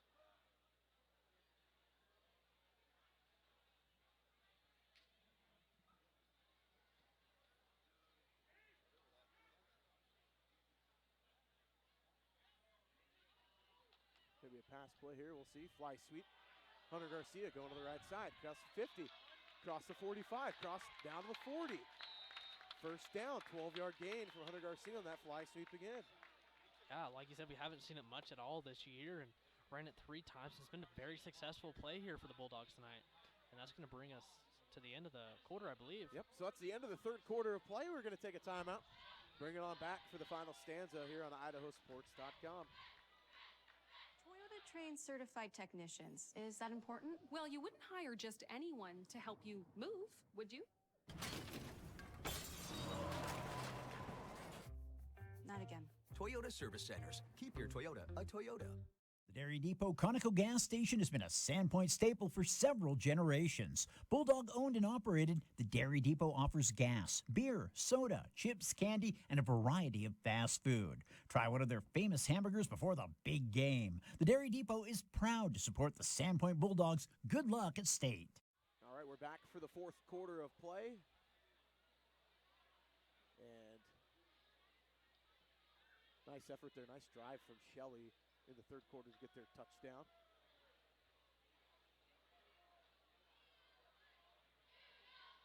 Yeah, it was a great drive there in the third quarter, led by a passing attack we were not expecting. And, I mean, great balls up and down the field. And right now, air raid from the Russets, man.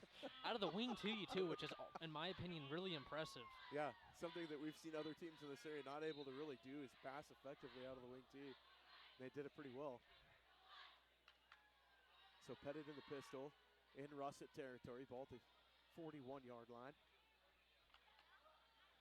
He's going to hand off Wimmer. He's going to go straight ahead to the 40, down to the 39. Pick up 2.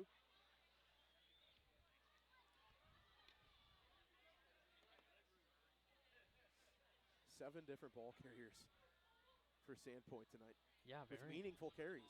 Yeah, no, they've all ran the ball very well tonight, and we're going to keep seeing it here for the rest of the fourth quarter. Yeah, so Pettit in the pistol.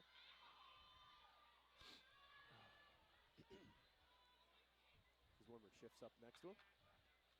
And going to be a zone play out to the right side. Wimmer gets to the 35. Pickup of 3.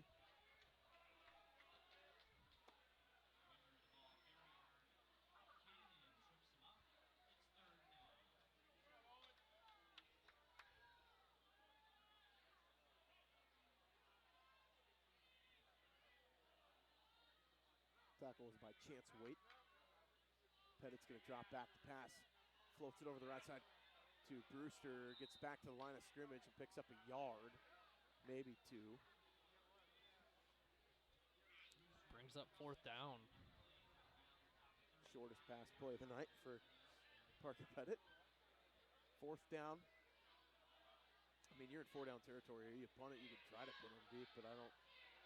The turnover on downs here doesn't hurt you much with your up 42-14. Yeah, and the way your offense has been running, why not just leave them out on the field and try to get a first down here so you can chew more clock off. Joseph Hughes in the backfield. Pettit's going to come up under center here in the wing tee. Max Frank in the backfield as well. Been a quiet night for Max Frank. They've done a great job keying in on him. He's going to take the carry here, and he's across the 30. That's where he's got to get for the first down. He's close. And I think he got it. That could be 5 yards and a first down for Max Frank. Yeah, he's been contained very well tonight, but it's allowed these other Sandpoint Bulldogs and all their other running backs and players to really get going. Especially Brewster's done an awesome job tonight running the ball for Sandpoint. Yeah, along with number 44, I forget his name. Joseph Hughes. Yeah, he's had a couple breakout runs that were huge early in the game. A couple touchdowns for him, too. maybe our IdahoSports.com player of the game. We'll see. I mean, Benefield's got a touchdown and an interception. That's a pretty good night, too. Interception was huge as well. Pettit under center. He's going to turn around, hand it off. Hughes goes straight ahead and picks up 2 on first down. No whistle. Maybe I'm going crazy. I don't know. No. I didn't hear a whistle there. They do that in Sandpoint sometimes. It happened to me, too, where they don't blow the whistle, and you're just kind of looking around like, what's going on?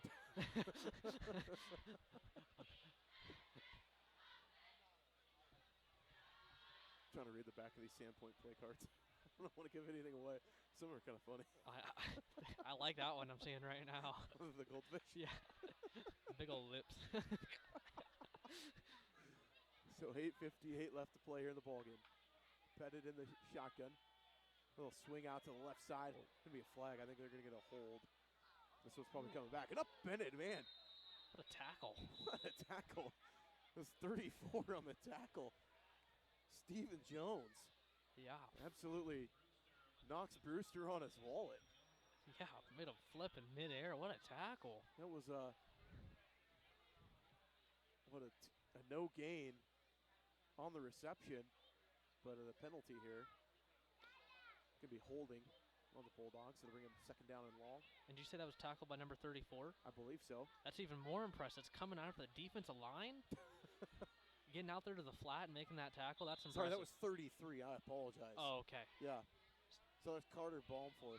Still impressive on the opposite side of the field to get all the way over there and make a great tackle on him. He tracked that one down. Ran with the back out of the backfield all the way across the field. So Pettit in the shotgun. Brewster with him. And they'll play action. Screen to Max Frank. He's got blockers in front. He's across the 30. Jets turned on. 10, 5, taillights. Touchdown, Sandpoint. There goes that man. 41 yards and the touchdown.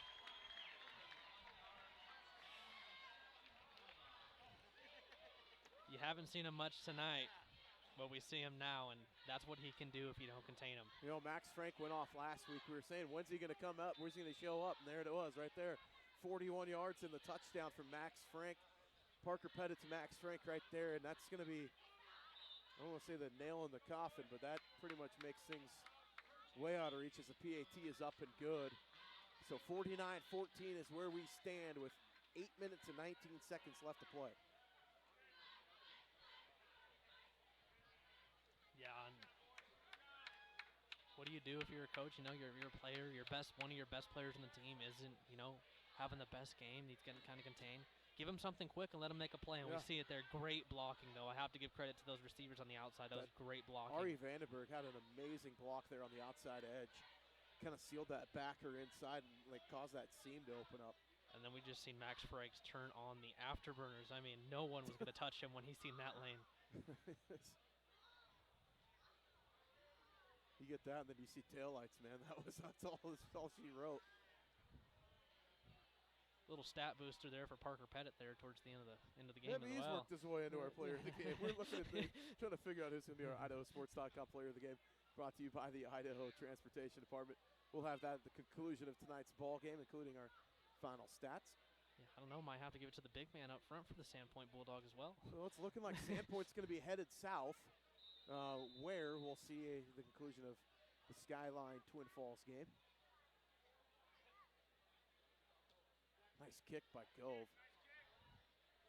That's going to be fielded by Klinger at the 5. He's going to bring it up the field, dances in the hole. Nice block inside, too.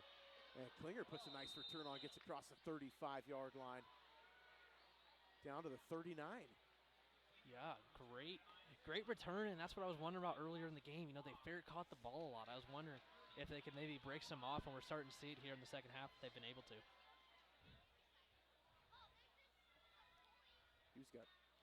Took a shot on that play. Yeah. That was a nice block inside. Great block. Set up the return there. So 8:11 left in the ball game. 49-14, Sandpoint up big. See if Shelley could put together a nice drive. Last time they went 80 yards and a touchdown. Yeah, we see Sandpoint putting in their young guys here too as well. There's a couple, not many. Still see some starters out there. Nelson's going to roll out to his right, play action pass. He's got a man in the pattern. Nice pitch and catch in the completion.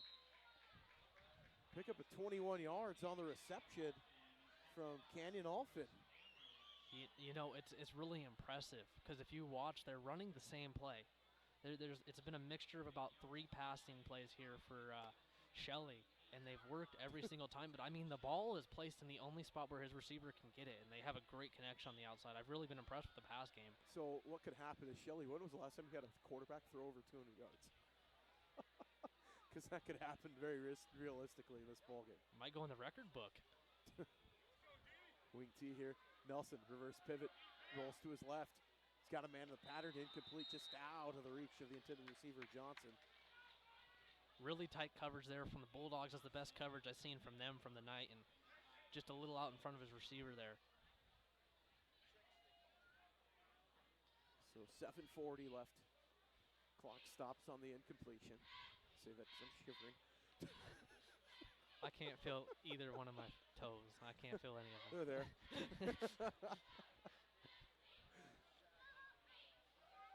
I'll be with you on the call tomorrow for Kendrick and Camas County, some 8-man football down in Lewiston. Handoff inside. And met by a host of Bulldogs inside. Good defensive stand there by Sandpoint. That was Klinger on the carry. No gain on the play. Yeah, even when the pass games work, and Sandpoint has not allowed the run game to get going here for Shelley. Sorry, pickup of 3 on the play.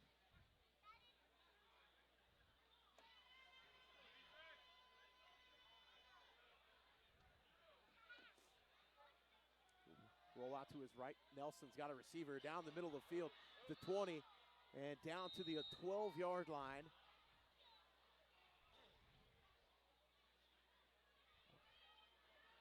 Gain of 25 yards on the play. Yeah, I'll tell you what, this passing offense is Kidman on the reception. This passing offense is impressive. Just the play calls that I'm seeing. I mean, they had a post there from their outside receiver, which brought the safety inside and then had a wheel route. And perfectly placed ball. That was a really nice thrown ball by Nelson, who's going to roll out to his right again. He's looking for somebody in the pattern. He's dancing, and he's just going to throw it, but it's dangerous back inside. Could have probably just thrown that out of bounds, but we got a penalty on the far sideline. Maybe a late hit out of bounds. We'll see. We're getting a little chippy over there.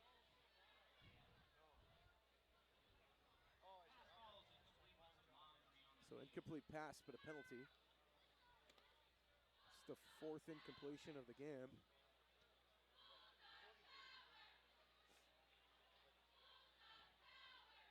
Yeah, Nate Nelson's been impressive at quarterback for Shelley. Yeah, he has. He can throw the ball really accurately, and he's always moving on the run.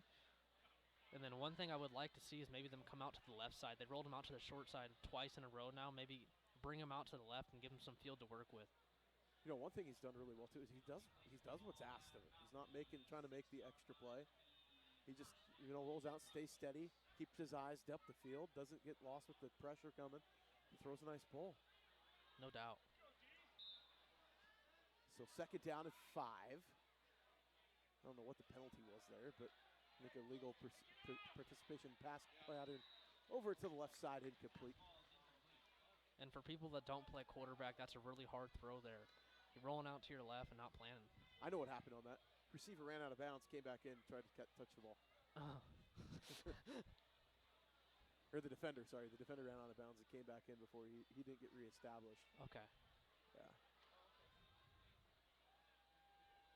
So 3rd down, 4. Ball inside the 10, down around the 6-yard line. So they can get a 1st down before touchdown.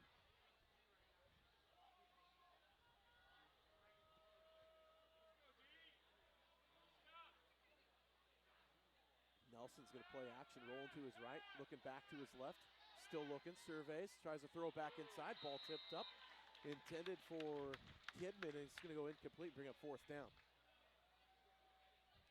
Yeah, great coverage now here from the Bulldogs. They took away everything from him and almost might have been able to reverse fields there, maybe run it in himself. Decided to throw it across the middle there and fell incomplete. So Rigby beats the Eagle 37-6. Punch their ticket into the semifinals in 5A.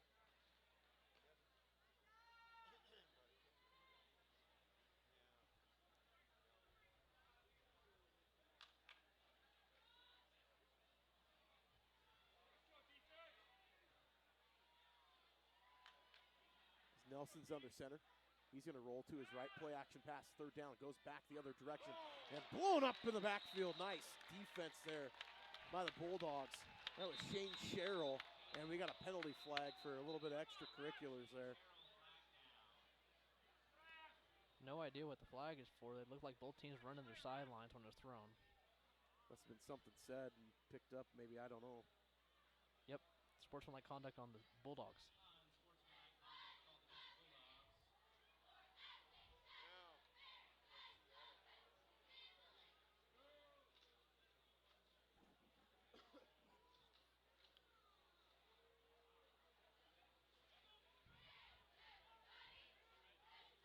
And after 3, Rocky is still up on Post Falls 10-0. I was wondering what that score was. I was looking for that, actually. Yep, that's 8 minutes ago.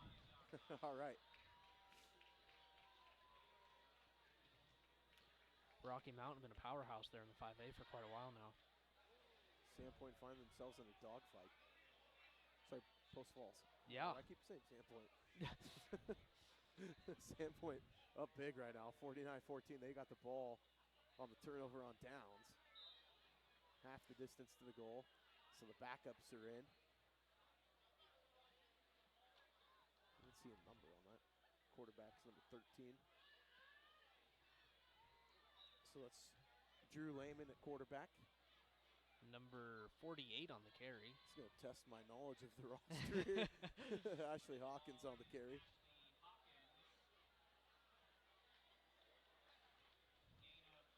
Gains 3, gets himself in the scorebook. The 8th Bulldog to carry the ball.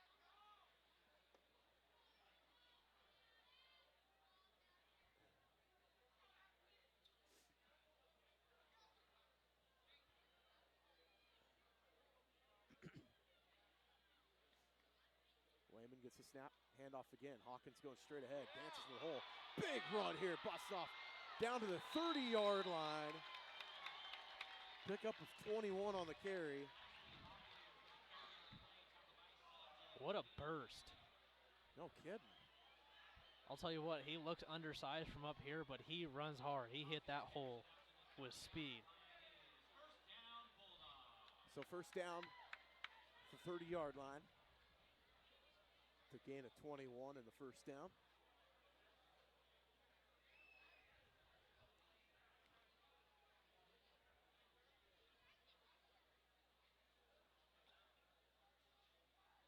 Lehman's waiting for the hand of the back judge to go up with 5 minutes left to play here. Hands up, so we expect the snap here.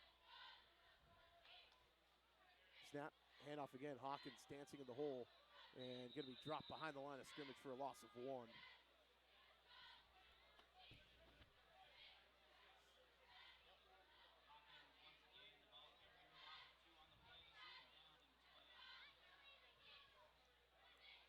So second down along 11.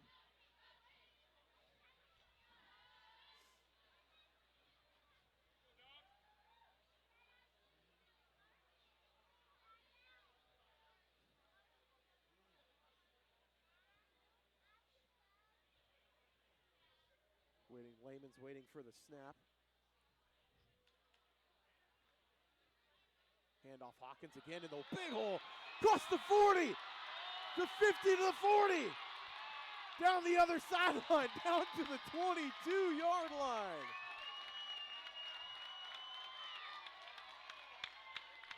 That's a gain of 51. Holy cow, if he scores here, he's going to have 97 yards if they get in the end zone. That is unbelievable. What a drive. Lightning in a bottle. Yeah.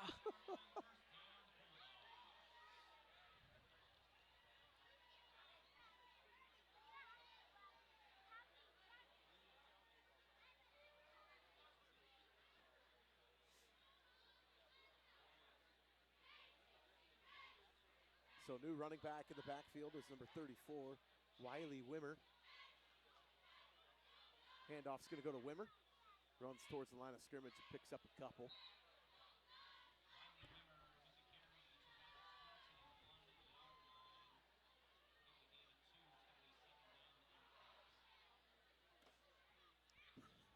I got a full stat book here. Yeah. 9 running backs in the game. That's unheard of. Spreading the wealth. And they're all have positive gains. Yeah, nobody in the negative yardage tonight. We'll see if the quarterback maybe gets one here. Calls his own number, we'll see. Double digits, runners. Go 10. He's going to keep it. Goes on the keeper straight ahead. Lehman picks up 3. Right on cue. 10 rushers. I mean, find me another game where you see 10 different people rush the football. I've never seen that. I've been around this game for a long time. I mean, I coached for 15 years. I've never seen 10 carriers in a game. I've never. I mean, 8's a lot, but now you're up to 10. I mean. So Hawkins checks back in at running back. Man, little pocket dynamite right there. Yeah. Smallest guy on the field busted out a 51-yarder the last time he touched the ball. And Lehman's going to keep it going over the right side across the 10, down to the 8. We got a flag on the play. Seeing all the laundry here in the fourth quarter. That's where they forgot about him. So what looked like it close to a 10-yard gain might be coming back. We'll see. Might have had a hold along the near sideline there. I believe that's what it was. So 10 from the spot. Bring up 3rd down and 9. Looks like a good spot for Hawkins. Yeah. That man can run. He got me there. He sold the fake really well. I thought he had the ball there. Yeah. No, Lehman did a great job on that little zone read there.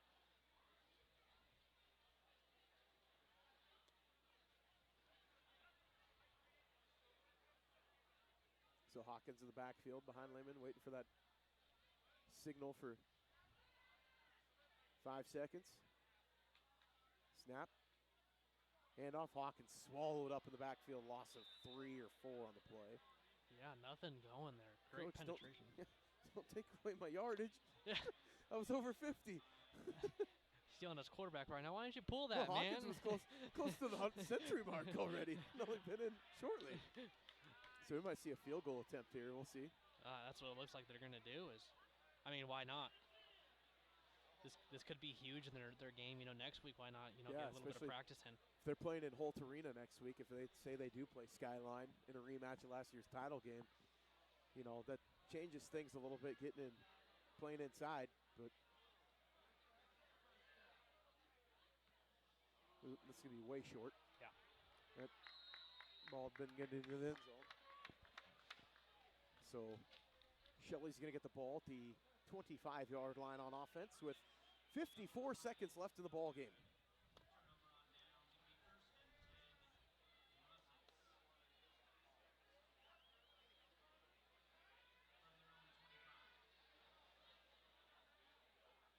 So Pettit didn't get a single carry in the second half. Didn't need him. Coach probably told him to hand the ball off every time. He was passing the rock a little bit there, though. Yeah, I'm pretty sure Coach probably went in halftime, said you hand the ball off every time. There was a couple times I think he could have read it. I mean, keep your legs. Yeah. We need you. Yeah. Best player on the Bulldog team. So Nelson under center. He's going to hand off. Nice run there by number 3. He's still in the open field across the 40. He's near the 45-yard line. That was Holden Pierce on the carry. Great run there, crisscross action. That's been working for him pretty well tonight, and worked again there for him. Great run. 25 yards from Pierce on the carry. Yeah. Play action pass here, I'm assuming. So first down at 10, ball at the 45-yard line with 38 seconds left in the ball game. Turn around, play action. Oh, reverse, coming back the other way. And met and dropped for a loss. That was Tyson Hodges on the tackle. Number 2 came flying in, dove over the top of the pile there. Jason Eaton on the carry.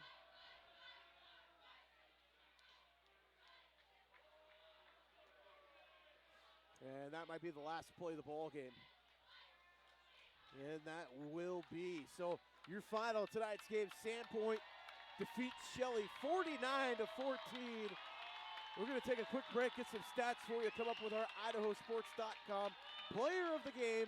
That's coming up here in just a couple minutes on Idaho Sports.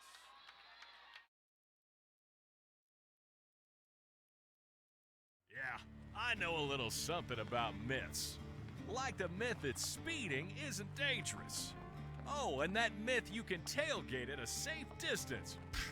Or that you could safely weave in and out of traffic.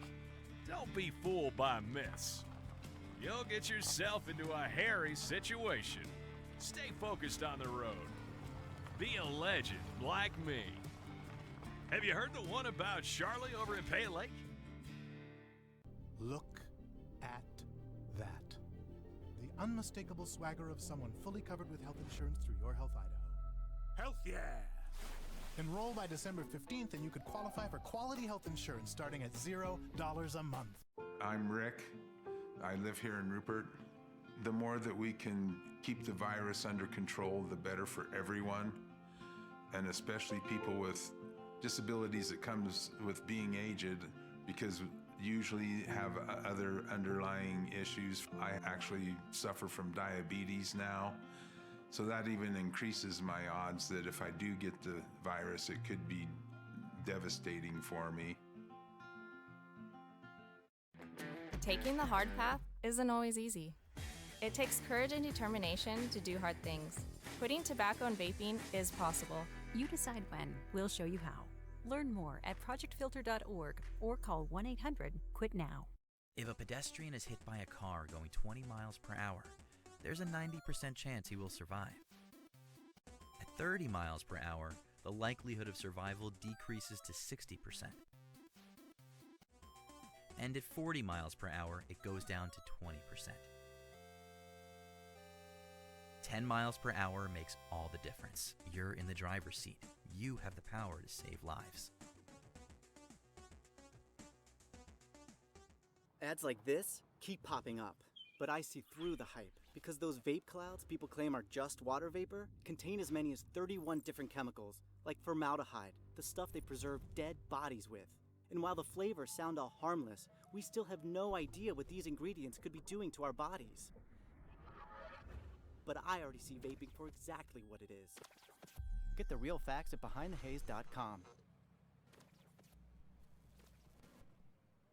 We're a valley-wide country store. For 100 years, we've been your #1 choice for food, fuel, farm supplies, and just about everything else you could need to get you through your day. We know you work until the job is done, and so do we. For gas on the go, or a little extra to help you get down the road, you can count on us. We are proud to employ your neighbors and to be a cornerstone of your community. We're valley-wide. Yesterday, today, and tomorrow. We're here for you.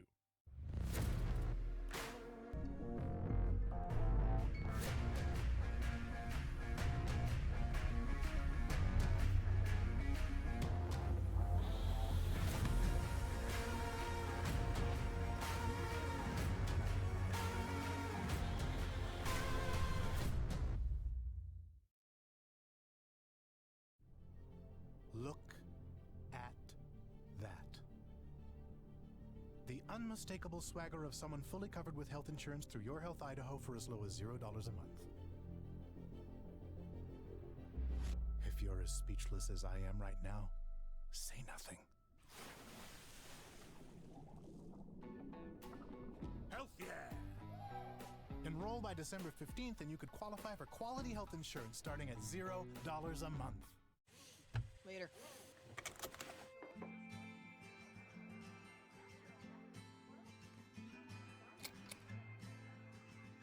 Pizza's here. Girl, thank you.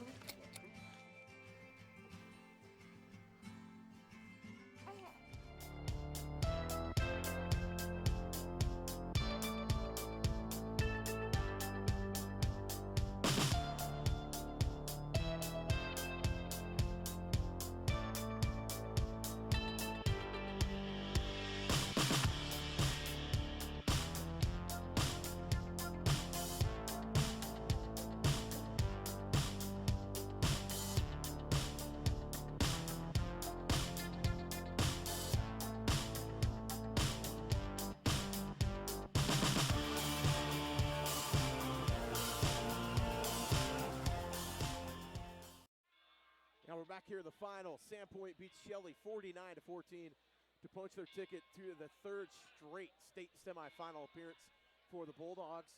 And what was a great, offensive output. You look 10 rushers in the ball game. You got touchdowns given out like by Oprah or something.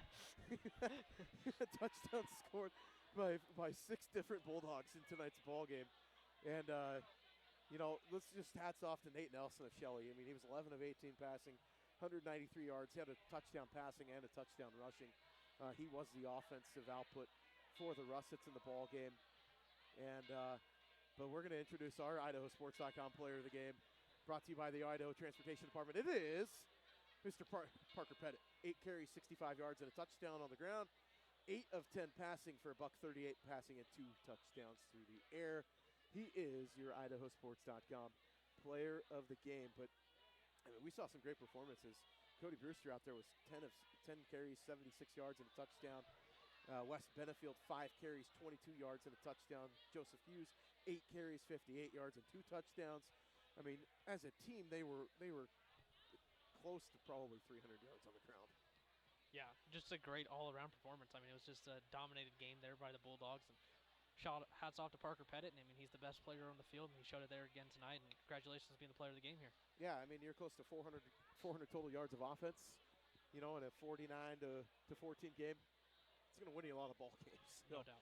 Sandpoint will be playing. We'll see who they play, as Skyline still has yet to play Twin Falls. But I will be with you tomorrow on the call down in Lewiston for Kendrick taking on Camas County. Some 8-man action in the 1A D2 ranks. The number 1 wire to see if the Tigers can go wire to wire this year. But your IdahoSports.com player of the game is Parker Pettit. 3 total touchdowns, 65 yards rushing, 138 yards in the air. And what a great game, a complete game by the Bulldogs. And that offensive line gets big kudos tonight in this one as well. Yeah, no doubt. So for Brandon Fury, myself, Ryan Skaggs, on the call tonight in this ballgame, thank you for joining us. This has been an IdahoSports.com GameStreams production of the State 4A playoffs.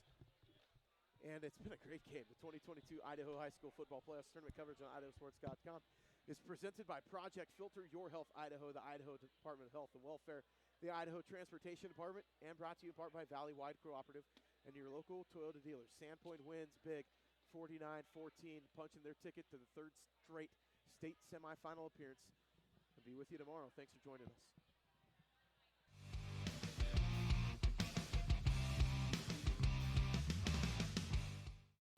This has been a presentation of IdahoSports.com GameStreams. This broadcast is copyrighted to IdahoSports.com. Any rebroadcast, retransmission, or other use of this broadcast without the expressed written consent of IdahoSports.com is strictly prohibited.